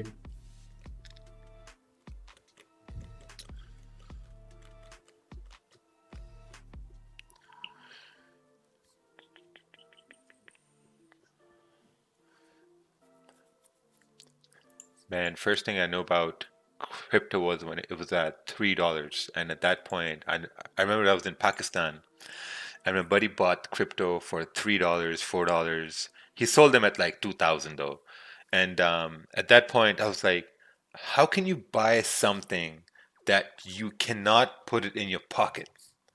What if someone pulls the plug? That was my entire thinking about crypto. Like, it's something to, what if someone pulls the plug? So I stayed away from it for a long while. I stayed away from it, and once I entered, I entered when someone really pulled the plug. With Quadriga exchange. Yeah, my experience was pretty bad. So after that point, I was like, you know what? Screw this. I'm staying away from crypto whatsoever. It's like what some of the comments are saying now. They're saying it's good because it becomes more rare and because there's less in circulation. But the majority in circulation anyway isn't really being bought and sold. It's being held by a select few entities. I think it's like the top 2% of wallets or 5% hold the majority of all the coins. So it's like, it's rare anyway. The majority of wallets, they don't actually, the largest holders, they barely move their holdings. They barely even move them in and out of wallets. So it's kind of, there's enough in circulation anyway. It's not just because there's less in circulation doesn't mean people are going to be in more demand to buy it if it's at $20,000. The average person doesn't have $20,000 to even buy a single Bitcoin. Yeah, that's true. It's ridiculous. Like, as much as people say it's rare, I think it's ridiculous to pay $20,000 for a single coin that isn't even real. Like, if they introduced COD points and they were like, there's 3 million in circulation, $20,000 each as an example, and you'll never be able to get them again, would you spend $20,000 on COD points? I wouldn't. That's how I feel about it. Yeah, that makes sense. You're giving an argument for even more scarcity. Yeah, there's going to be more scarcity because if you look, PayPal is now accepting Bitcoin from 2021. And I don't know. Like, to me, it seems like when the crypto exchanges came on, they were exchanging in Bitcoin, and when it went up, when I think now the major currency processing companies, like that's what I'm going to call them, like processing companies, they're coming into the game when they've filtered out all the scams when it was having a bull run. Because now when PayPal is coming in, it seems like they know that now is the safe time to enter the space. Because before it was happening, there was no history on the charts, there was no technical analysis. It was just pure, what's the word? It was just heavy optimism. Oh, Bitcoin. It was just like big, like that was the time when people made fuck tons of money. I know some people here, they made crazy money, right? And they pulled out. So I think now when the dust is all settled down, now the big companies are coming in to say, okay, hey, like, now we're going to start taking Bitcoin in. Wow, man, this is it. After this, we move to cashless society. I tell guys, hey, listen, these are the most unique times you can be alive in to watch the markets, because you got the virus, you got the vaccines, you got these elections where the results hasn't been finalized yet. You got holidays on now. You got a lot of conspiracy theories that are becoming true. They're no longer conspiracy theories anymore. Like the Agenda 2030, it used to be a conspiracy theory, but I've been looking into it. I read articles on it. It's being worked on since 2010. Yeah, exactly. And also a good question to ask you guys, because this crosses my mind sometimes. If we do go to a cashless society, what happens to Forex? It's done. We're gone. So do we still have like pound and dollar? Are we trading other stuff? Hasta la vista, baby. Hasta la vista. Because what happens if they scrap cash or they scrap fiat currency and then crypto booms? What the fuck do we sell to? We're gonna be trading like, BTC against Ripples. Because here's what I think, right? Like, if I'm IMF, right? If I'm the International Monetary Fund, and this is what Ted talked about too. If I'm International Monetary Fund, and if I'm giving away money to countries, and then in return those countries are giving money to their, like, respective provinces and all that. So let's say I'm the CEO of the world, and I'm in charge of distributing money among my managers, and the countries are the managers, and then the provinces are micromanagers. And if I see that, okay, certain managers, they can't pay me back. If they can't pay me back, so what's the best way for me to get that money back? Because the other day we were looking at the world debt, right? And let me show this to you here. The US or the world debt. World debt. Yeah. Let me show this right here for people who don't even know this. All right, not this one here. I think it was.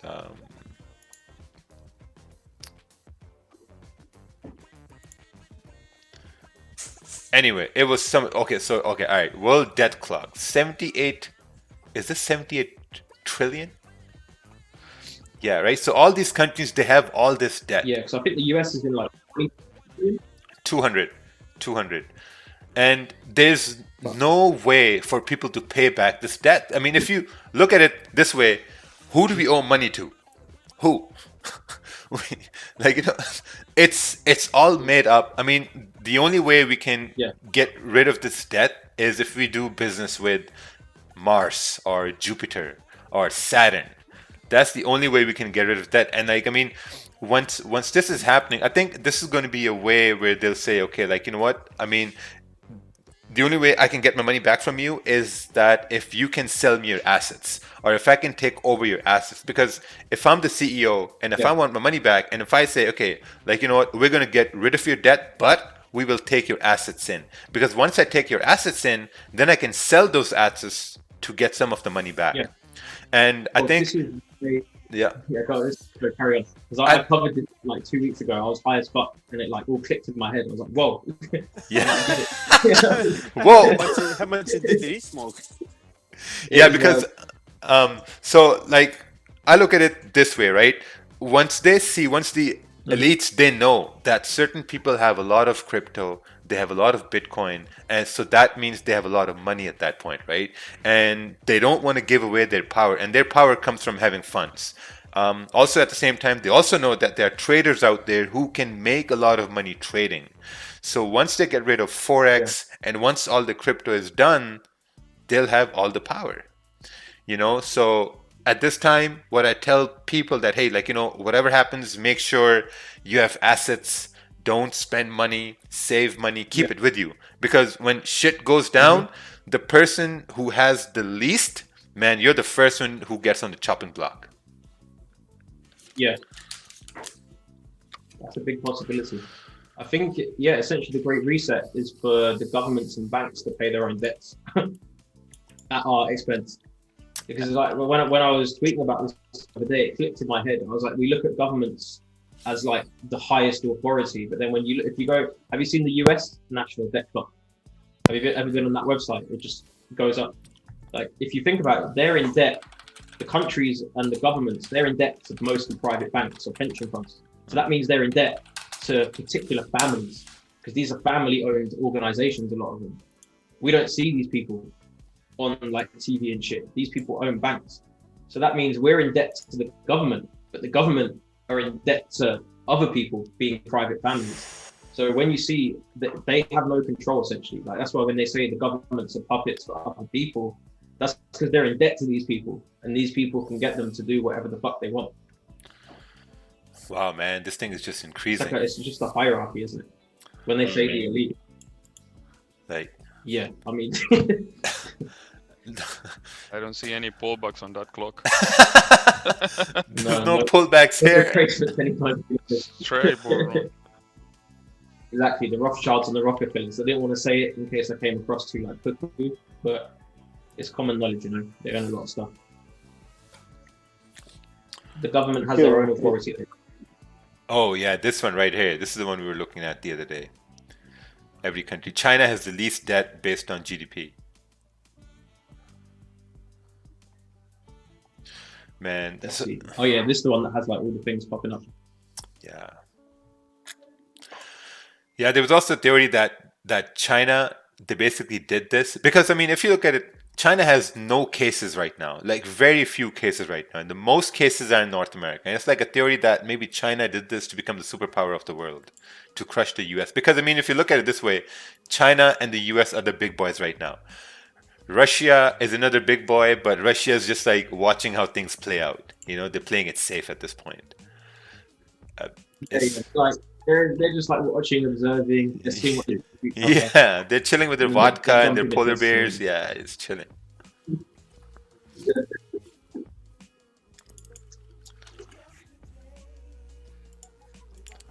That's pretty crazy, man. Look at those numbers. Yeah, they don't stop. Yeah, most of it's fake money. It's not even real.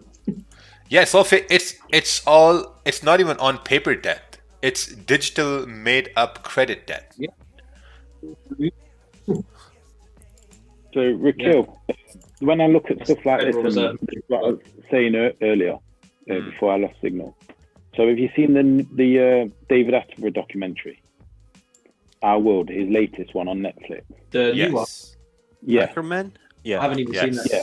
Yeah, I've So seen it. after watching that, I think the only thing that we're heading for is mass extinction.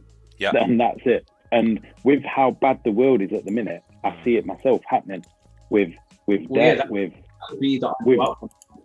honestly, if you haven't seen it, watch it, and it is an eye opener.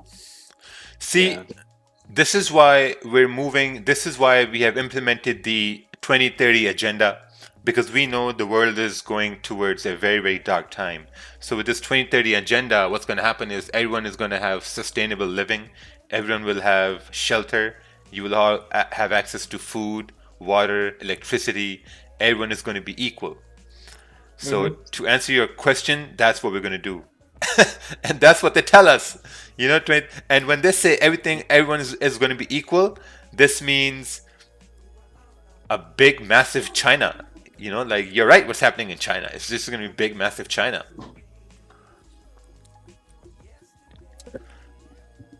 I think from what I've researched, if you look back at like ancient civilizations, there's been inhabitants on this earth for like millions of years now. And it seems like every civilization has been wiped out by some kind of like cataclysmic event or a fucking meteor or a great flood. Like, I'm not religious, but it seems like the Great Flood was actually a real event. And I feel like this happens every few thousand or millions of years. And I feel like we're potentially approaching that time soon. And I feel like every society causes it. If it's natural, it happens. But I feel like every society gets to a point where they cause the world to end. And I feel like our cause is going to be global warming and pollution that ends up causing Humans. like Honestly, we're going to be the death of ourselves. And I feel like honestly, Tori, watch that Attenborough documentary. What's it called?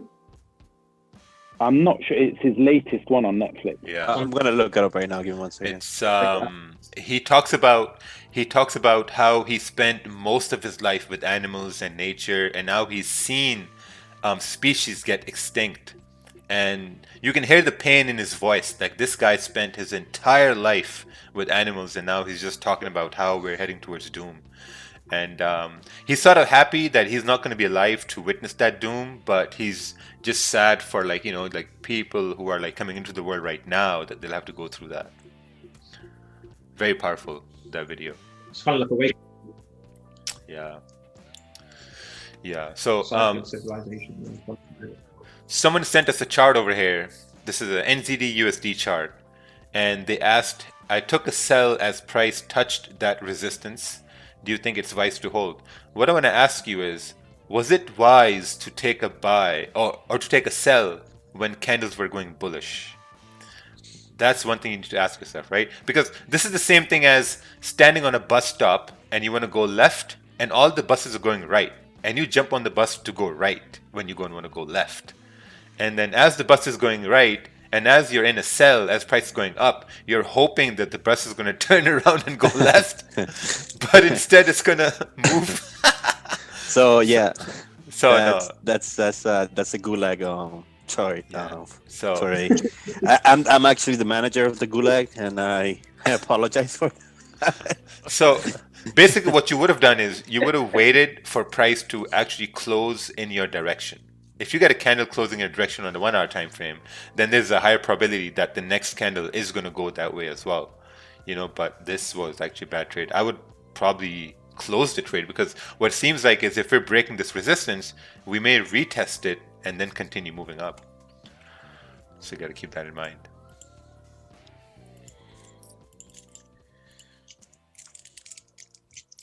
So is this what you guys do?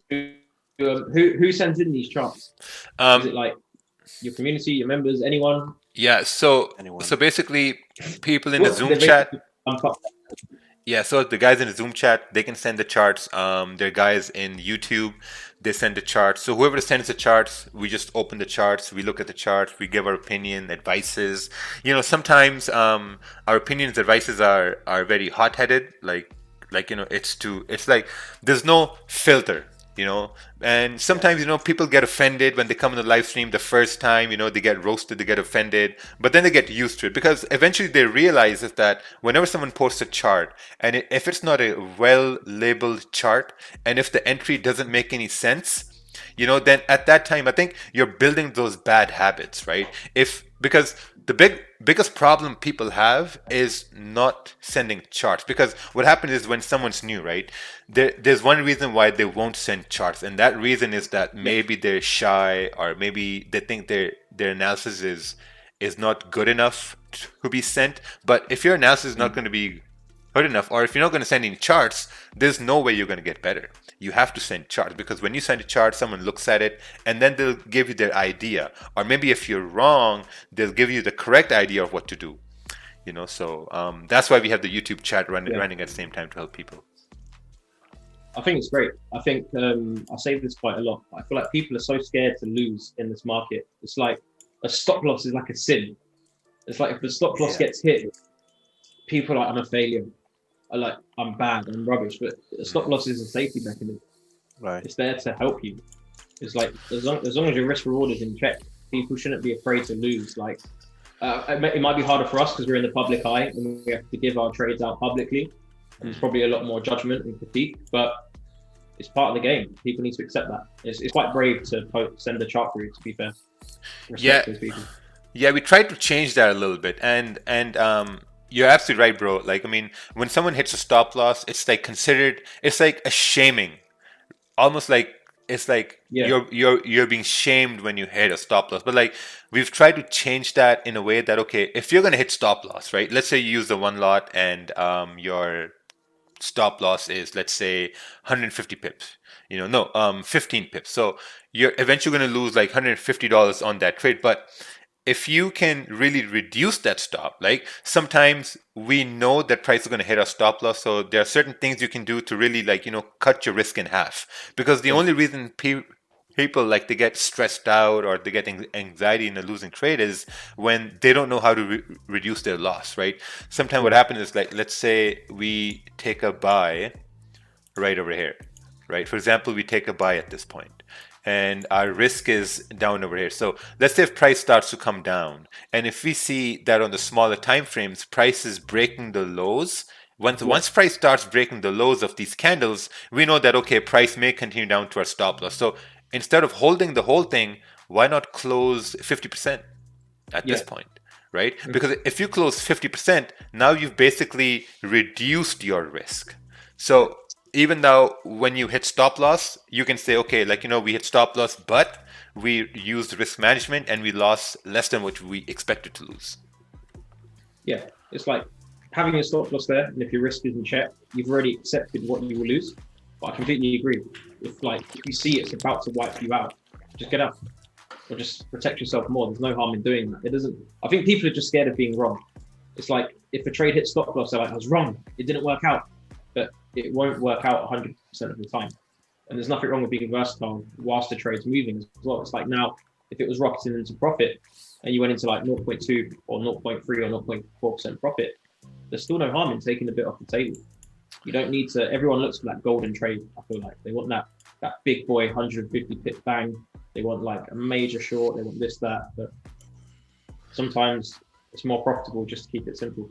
Yeah. Someone sent a link for us to look at a chart. I opened this link and this is what I see. So I don't know what I'm looking at. These are a lot of charts. Oh shit. They got a portfolio. Yeah. What's this? Your JPY coming down. Yeah, the only thing I'd be cautious about at this point is going to be this support right over, this potential support right at this point. Let me pull this up right here on your JPY. Let's see here. All right, see now, this was a support area before, which price broke, and we came back up in this area. So this is the only area I'd be cautious about to see what's happening in this area. Are we going to reject it, break through it, or what's going to happen? But still, you know, it's a Friday. I haven't taken a trade on Friday. No trades for me. Freaky Friday. Yeah, Freaky Friday. It's dead. Freaky Friday, man.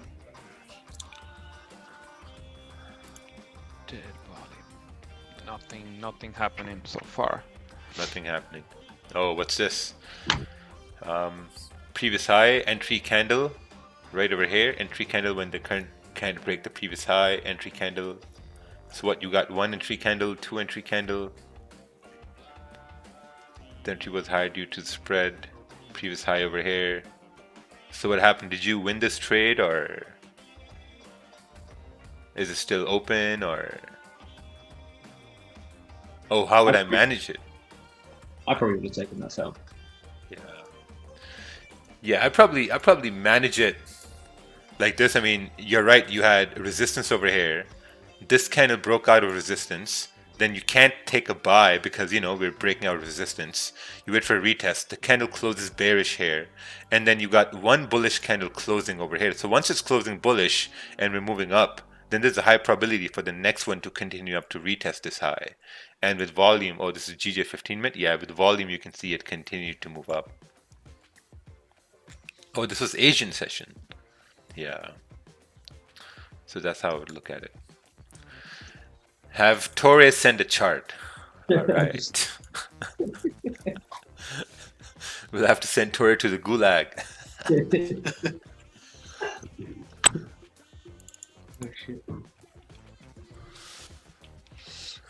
How is no petrol 2030 in UK going to affect economy or the pound? Is that to me? Is that to...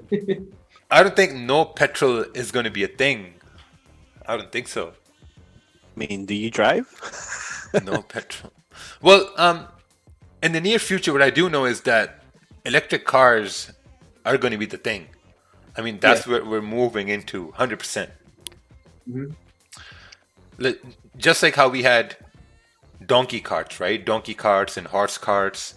There was a time where everyone used horse carts, and then when the first car came out and they said, oh yeah, the cars are going to be future, and the guy said, oh no, what are you talking about? These donkeys are fine, you know, they can push us around and this and that. Yeah. And then that system got obsolete, and I think that's the same thing is going to happen with petrol and diesel and gas cars. It's all going to get obsolete, and electric cars are going to come in. And once the electric... It might just be like what... But just electric. Like we'll probably have the supercars, we'll have the balloons, the coupes, we'll have the 4x4s. They'll just be electric. They've even made an electric superbike now. Oh. Yeah, I heard they even made an electrical horse. And England, from 2030 in the UK, it's I'm only, on fire electric today. cars can be... My bad, Ryan. Yeah, no, I was just saying from 2030 in the UK, only electric cars can be made. Ooh. Does that mean we have to sell our petrol cars? That means your petrol car will be worth a lot more. Oh. Yeah, what about the horses? So horses? Somebody please think about the horses. A lot of petrol cars will probably just become like investment. They'll probably become the next classic car. 100%. Yeah, it's like if you look at it from a point of control, I think electric cars are going to be much better because they're going to be connected to the grid more, right? If you have an electric car, you have it connected to the grid with the internet. Like if you look at Tesla can do updates, over-the-air updates, you know, no problem. So I think that's where we're moving into. Like, I mean, if they want more control, the best control they get is through travel, cars, airplanes. Especially money. So yeah, I think these fossil fuels and like gasoline cars are just all going to get obsolete, and if you have it, you have an antique. But if you're going to drive it, everyone's going to say, oh, he's spreading pollution. Oh, look at that guy. Just like when you don't wear a mask now, people get freaked out sometimes. Yeah. Went to the grocery store the other day. I was standing, I guess I was too close to the guy. I was grabbing apples, but I was grabbing apples like this, you know? And the guy looks at me, this old guy. He looks at me, he's like, 6 feet. 6 feet. Like, oh, yeah, he had an accent. Yeah, he's like, 6 feet, please, 6 feet. I'm like, oh shit, okay. Imagine, like with the mask on, you have an accent, and it's like impossible to hear. That's good. I mean, if he's hold, he's basically living full margin, you know. Yeah. Oh yeah, he's living life. Small mistake and he's done so. Game over. Yeah. No stop loss there. Yeah, man, full margin. Okay, when I think that gold buy, it's gonna work out since we got some rejection right now for liquidity. Continue up. Probably Yeah, I think so. 1871. I mean, there's 1871. Yeah, there's still some sort of resistance. You know, News it's kind in of 15 tricky, minutes. but yeah. It's freaky though. See, But this I think it's gonna push up. This proves Mac is in a buy when price is man. consolidating. I know. 100%. The only good thing on this Mac is because we're being, creating this uptrend channel. So basically, you are looking at these areas right here. Right. You know, higher highs. So yeah, man. But the only thing that I'm looking right now is because we are rejecting exact same area. But once we clear this area, man, we're gonna be looking for something candle like this, another pullback to the downside and to the next zone. Just be aware of this. But we don't know if we're gonna retest that low one more time before this 4-hour candle close. 1930, 1950 soon. Yeah, that's the only problem. We may retest that 1865 before we get another push. Yeah, whoever's trying to be a cowboy here when price is ranging on a Friday, just don't. Yeah. Don't even bother doing that. It makes no sense. I mean, you do well the whole week, and then you want to be a dumbass on a Friday and trade in a range just to guess the direction. You afford to lose, man. You afford to be a loser. Yeah. Just all you got to do is wait for price to break above 1869 if you really want to trade, and just do that. Yeah. Just remember there's news. Well, there's news too. Yeah, 15 minutes or 10, 12 minutes. Oh, there we go. We got news coming in. Did you get the trade this morning? God, I mean, so you're in this buy, right? Mac, close that trade, Mac. Look Mac, at the close mustache. it. Mustache is getting nervous now. The mustache? No, guy, I'm not in no buy. Guy, you're the one drawing candles on the screen. When his mustache. And then you look at my mustache, like my mustache. How's my mustache gonna tell you if I'm in a buy or not, bro? Well, because your mustache got narrow, you know? Yeah. It got narrow, so you were thinking. Dude, your mustache was bearish for a second. Yeah. Dude. Yeah. He's Nah, I'll tell you guys straight up when I want to buy or sell. He's still holding, trust. He's still holding. In the next 5 minutes, he's gonna be yes. Come on, yes, now. yes. You know where you should have entered on that candle, Mac. I should have entered, like, honestly, on gold right now, on the 1 minute, I should have entered on the double bottom. I was 1865. I mean, 1866. Yeah. So, have a look on your 1 hour, Mac.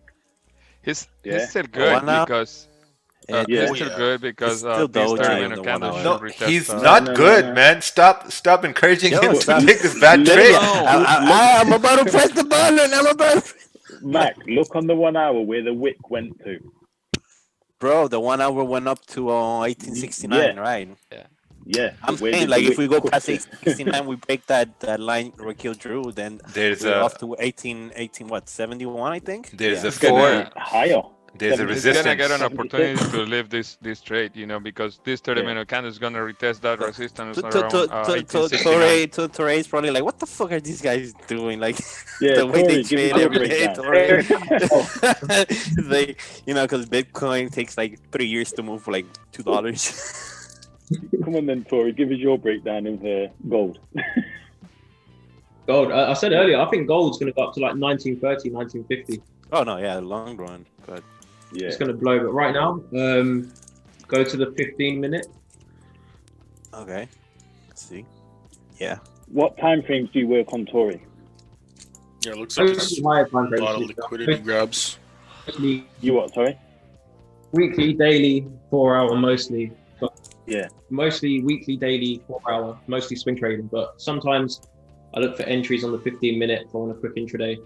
Yeah. How do you deal with your emotions on the swing trading? So you enter and it's either stop loss or profit, or either stop loss profit. I'm pretty straight up when it comes to the trading. Like I just calculate this before I leave the stop loss there. I'm pretty emotionless when it comes to trading, so it's like I don't really care what happens in between. At least Also, with swings, you can do that. You just leave it. My bad, brother. It's like you're cutting off like little in and out. I guess because you're on Wi-Fi. Yeah. Oh, what's your favorite instrument? A lot of people have been asking. Me? Yeah. If it comes to the Forex side of things, then probably gold or oil. Gold or oil. Okay, come on. But then crypto, of course, BTC. Okay, cool. Okay, and do you use any indicators? Yeah, indicators or strictly price action? Nothing at all. I used to use moving averages a bit. I used to use like the daily highs and lows indicator. I used to use pivot points, and now it's pretty much just trend lines, Fibonacci. Yeah. When you mention pivot points, that's like one person that comes to my head. And it's just funny. Who?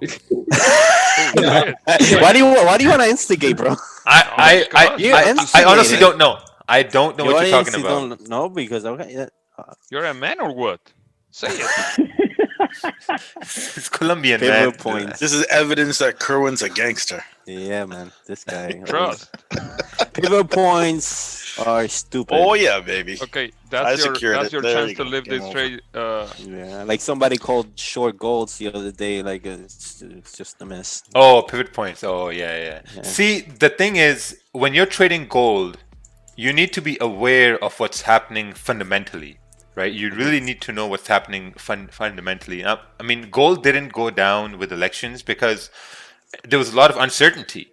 Right, when you have elections, you have the virus everywhere, you have the vaccines. The only thing that's going to go up is gold because it's safe haven. That's really understood, right? And when the first week of November started, I told everybody that, hey, listen, if Biden gets the lead, I'm buying the shit out of gold, because I remember last time I missed on the really good run on gold is when Trump won.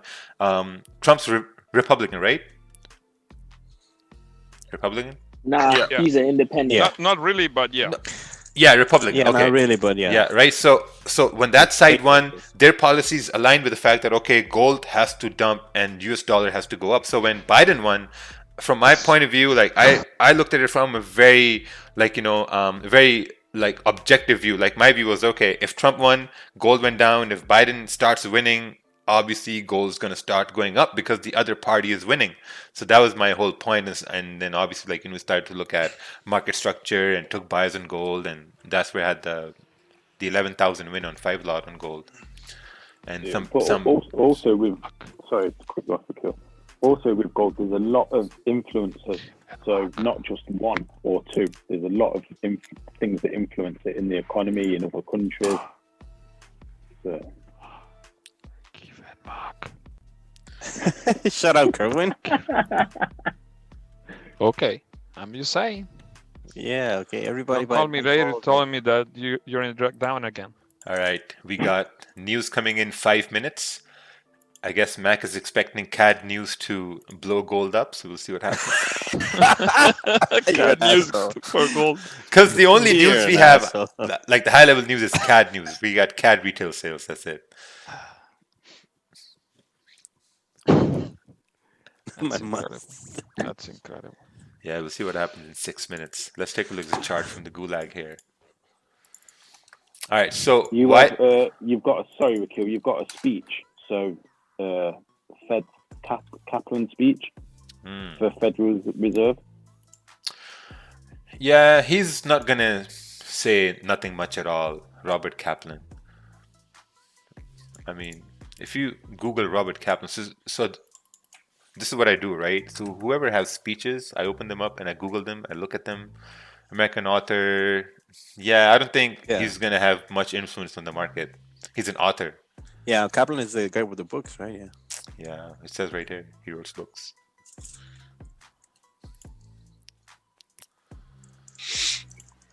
what do you think about altcoins and Tron and XRP? Oh, Tron was something that really pumped up. I remember that, man. I never agreed with Tron. I still don't agree with it. I didn't like how the CEO handled the marketing. It was too. If you have to just overhype something too much, it's too good to be true. Yeah. I just didn't like it too much. Like Tron was famous for announcing an announcement of an announcement of an announcement. Kind of like big news coming next week. Kind of like, and then it would be like, yeah, exactly. Kind of like BitConnect, right? Yeah, exactly. And then he would be like, big news, major partnership, and then it would either wouldn't happen, or it would. He just kept saying random shit. Like it's kind of like what Elon Musk does. Like but Elon Musk does the inverse. He will purposely like dump Tesla stock for no reason. He'll be like, he'll just be sitting there one day and be like, Tesla's way too overvalued. Fuck this. IMO. IMO. Don't forget the IMO at the end. No, you know what? He's smart because here's what happens, right? Like people like that and big corporations, they always budget in fines. They're always budgeting fines with their budgets too. So I think if they do that manipulation, they're budgeting in a $20 million fine, knowing that they'll make $2 billion on that tweet or on that call. So they're like, whatever. Yeah. Like, we'll pay the fine. We'll make much more money after that anyway. Yeah. It's pretty small. Do crypto volume on weekends increase or decrease? Oh, I think it remains the same. At the moment, it's been a little bit more, but this is the thing, people need to realize, like someone mentioned earlier, like I wasn't factoring in supply and demand with Bitcoin's value and shit. Crypto goes off nothing, like besides institutional traders, right, and retail traders. There's no logic behind anything. Liquidity increases. Some people say they leave FX on Friday, then they jump into crypto on the weekend. I don't think it makes a difference. There isn't. It's very irregular. There's no fixed pattern. It's not like an NFT Friday where you can expect maybe, even though it doesn't do too much anymore. There's no particular day. Sometimes it's randomly a Wednesday, or sometimes it's a Sunday. There's no real logic behind the market. It's very irrational.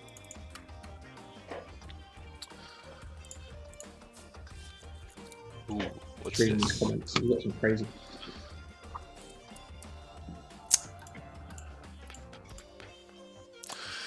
So, Toria, what are you up to today? What does your day look like normally?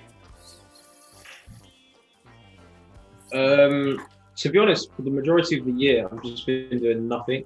I've just been chilling, trading, chilling, playing games. A gym? I haven't got the PS5 yet. I'm looking to get that. I got one for sale. PS5 for it. You got one? No, I'm paying. 2 Bitcoins. Retail price is like what? 1 Bitcoin. It's fucking mad. They're selling on eBay for like 1,600 at the moment. But yeah, my days are chilled at the moment. A lot of stuff for innovation markets. Just probably spend the whole day doing the free course content and just preparing. Got some good announcements coming forward, so just preparing for all that stuff. What about you guys? What's your days like on average? Nothing. My day is very structured. I do the live streams. After this, I spend time with the family a little bit, and then I go to the gym by like 12:01. Like it's only 8:30 a.m. right now. Go to gym 12:01, come back, do highlights. One big thing I do every day is I look over the session I was in. So like during the day, in the afternoon, I'm going to look over the entire highlights of this live stream. I'll see what I did, what I thought, what I saw. How can I do better? Right, I'll do that, and then it's just going to be relaxing, chilling, send analysis for the Asian session, and that's about it. So I can say that I'm living sort of like a trader lifestyle, but not in a I think without the Lambos and the McLarens. No, I think most of the trader lifestyle that people talk about it comes with having time, basically, because I mean if you look at it this way. Yeah. We're all working, and we really envy someone who has time to go to the gym, time to spend time with their families, time to sit down and eat with the family. Like that's the one thing we cherish a lot, and that's what we're constantly moving through it just to have time. I mean, if you have time to do things, man, you're good. I completely agree, man. Like having the clarity of not being in a job, sitting in front of a computer, doing nothing for 8 hours is crazy. You know, not 90% doing of nothing, people do you that. know. It depends on Well, basically, sometimes it's of. redundant, man. Like, you know, if it's a call center job and stuff, and somebody's calling you to turn on a computer, you're gonna be like, shooting, you know, you're gonna be like, what the hell, right? Yeah, no, I feel you on that. So yeah, you just gotta stick to one Well, routine. I agree with you too, right? It depends on the circumstance, but the thing is like, you know, majority of the time you graduate from school, you know, you get into the working life, and then you're going to be stuck like that for the next 20, 30, 40 years, man. People go crazy, you know? So the thing is that time, the real time, like, you know, if we living in like a really rural life, you know, you're farming, you're spending time with your family. Farming? You know what I'm saying? Well, that's the rural life, right? Like, what else are we going to do in a bartered system, right? Trade a cow here or there. You know what I'm saying? Like, that's the way it was. But now it's a completely different thing, right? We're living in like a digital age, you know, people trading, all this other shit. So it's really important to have that time with family. That's the thing. People underestimate the whole, like, the trader lifestyle. It doesn't have to be flashy. It's mostly down to freedom. Like, I'm guilty, obviously, of showing a car here and there, but in reality, when people are like, what's the trader lifestyle like? I'm like, doing whatever the fuck I want. Like, if I want to wake up late that day, maybe I will. If I do want to take a day off, if I want to just watch TV, if I want to read a book, if I want to go for a walk, if I want to play games, for me, that is the trader lifestyle. It doesn't, you know, when you see everyone marketing it as like, trade on your mobile whilst on a jet, trade on your mobile whilst you're driving your car. It's like, you don't need to do that. You just, you make your money, you hit withdraw, live your life. It's very lonely. Like the Wolf of Wall Street, you know? It's very lonely, and that's what's good about Am I lonely? This stream. Oh, I said trading's very lonely, and that's the good thing about these streams. Like you can come on and you're with other people. Like, do you know what I mean? It's kind of like going to work. You can have a laugh, a joke. Yeah. It's just about being free. Like, I've been working since I was 15. I've done all kinds of different jobs, from retail to being a barber, sweeping hair, mechanics. So a lot of people thought I just like had wealthy parents or some shit, but I had to work. So I know what it's like to work. And when you find a routine or a system that can get you out of doing that, you know that that's a better way of life. And that's just what I enjoy doing now. I haven't had to think about like the boss in such a long time. When you quit your job, you realize how restraining having a job actually is. Like having a 1 hour lunch break every day, or being told when you can't go to the toilet or can go to the toilet. It's those little things that you forget about over time, and you really appreciate it. Yeah, it's something I was talking to my buddy about 2 days ago about like so we have two types of people, right? One type is that's really passionate about what they do, right? You know, we have really passionate doctors, nurses, engineers, pilots, police officers. They really love their job. I used to work in a call center, and we had a bunch of guys there who were really passionate about working for Apple on the phones, taking calls. I mean, that's all what they wanted to do, right? They were okay with the life of, okay, like, you know what, I'm going to, in the morning, I'm going to go to my job, come back home, and then that's it. And they're really comfortable with it, and that's totally okay. You know, that's fine. They really love it. But then you have another group who is always looking to see, okay, what's the next best thing I can do?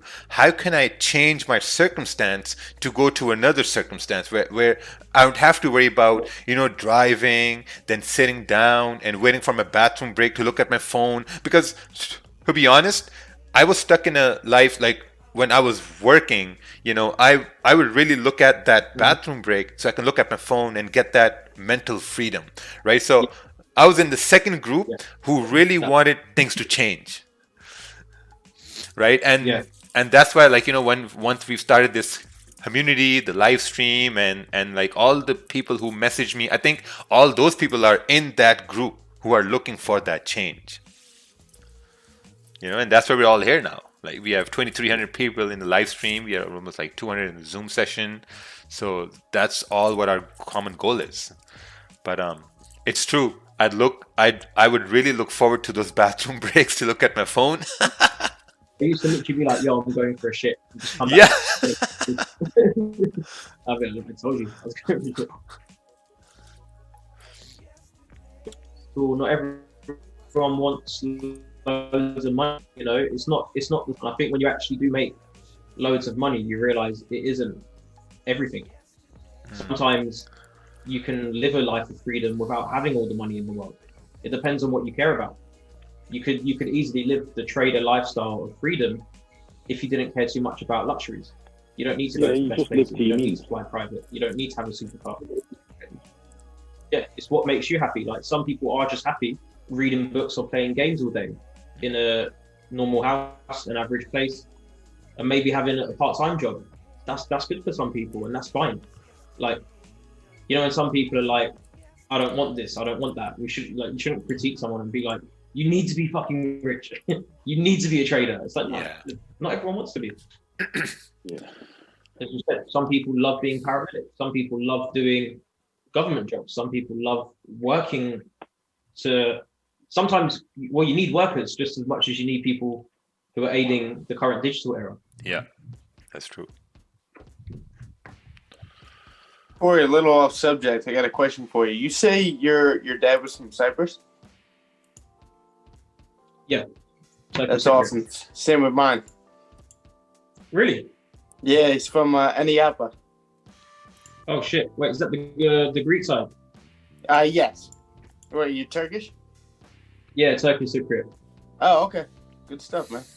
Nice. Yeah, I think my parents. Well, my mum can speak Greek because her parents grew up on obviously before all the chaos happened. So yeah, they can speak Greek and Turkish. 1974. What a year. Yeah, I don't get too involved in it, to be fair. Like, our closest family friends are Greek. Like, damn, Stefanos, you're that old? The older generation. Sorry? No, I was talking to Stefanos. What'd you say, man? You're that old? He's what is he, like 58 now, I think. Yeah, he was a kid during that, and came here for college. Ended up meeting my mom and stayed. Oh shit! And you stay in Jersey, right? You said? Yeah, I'm in Long Branch, New Jersey. Yeah, it's a lot of people from that area. Like if you go to New York, the five boroughs. Well, you could say four because we're not gonna consider it on Staten Island borough anymore. Yes, super multicultural like that.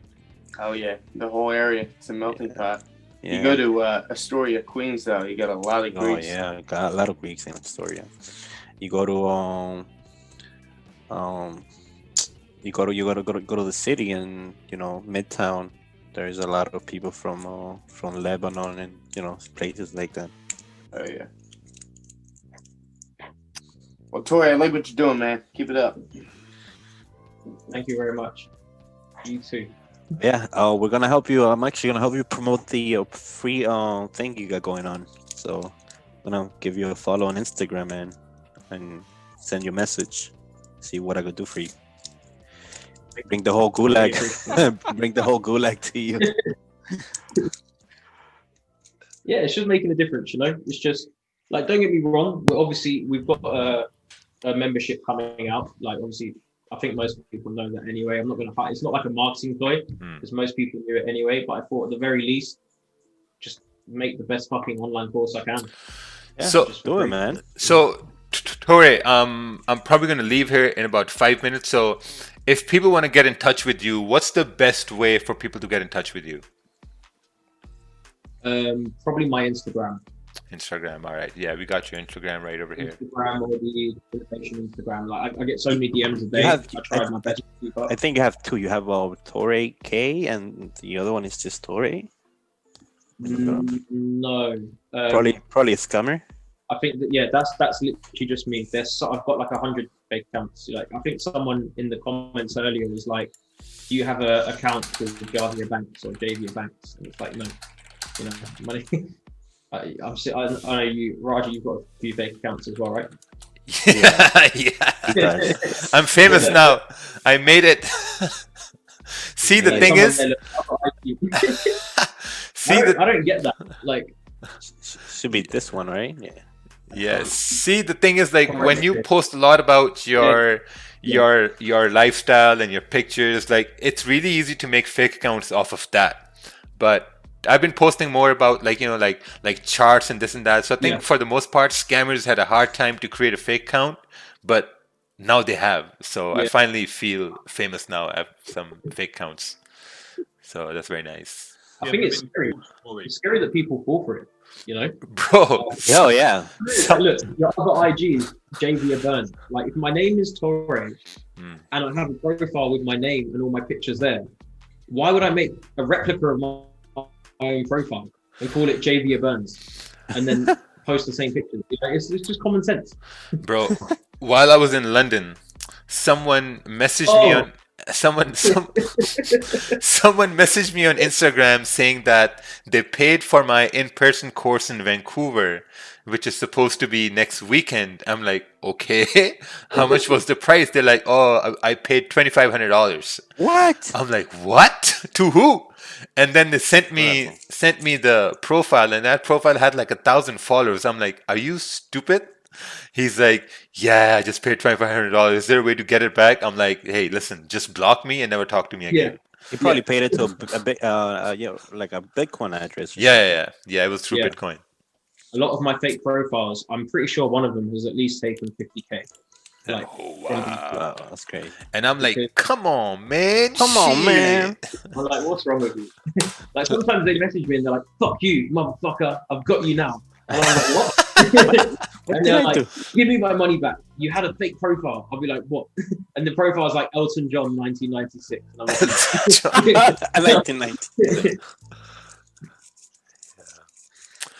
Somebody asked, what does Tory trade? Oh, come on, man. Come on. We just asked that like 100 times. Instruments, he doesn't. It's crypto. I don't really touch Forex anymore, to be honest. It's very rare. All right, everybody, I'm going to head off over here. Gold still ranging. GJ still ranging. Nothing happened. So good luck to anyone who's still trying to make some money here on Friday. That's all I can say. Hey, yo, I did not take any buys, bro. Come on. Stop playing with me. Kerwin, set a zoom up. Let's hit this gold.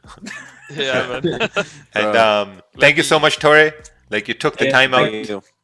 I appreciate you. Hey, good luck on your position, Mac. Excuse me? Buy position. Good luck, man. You still have one position, Mac? Yeah, and I have 20, I think 10 right now. Close Okay, like 20 of them. let me call JP Morgan. So Yeah, make that call. Call Ted too. All right, thank you. Bye. All right, see you guys. Yeah, man. Hi, everybody. Bye, guys. Take care. Muchachos, muchachas. Muchachas. Take care. Hasta la vista. Hasta la vista. Hasta la vista.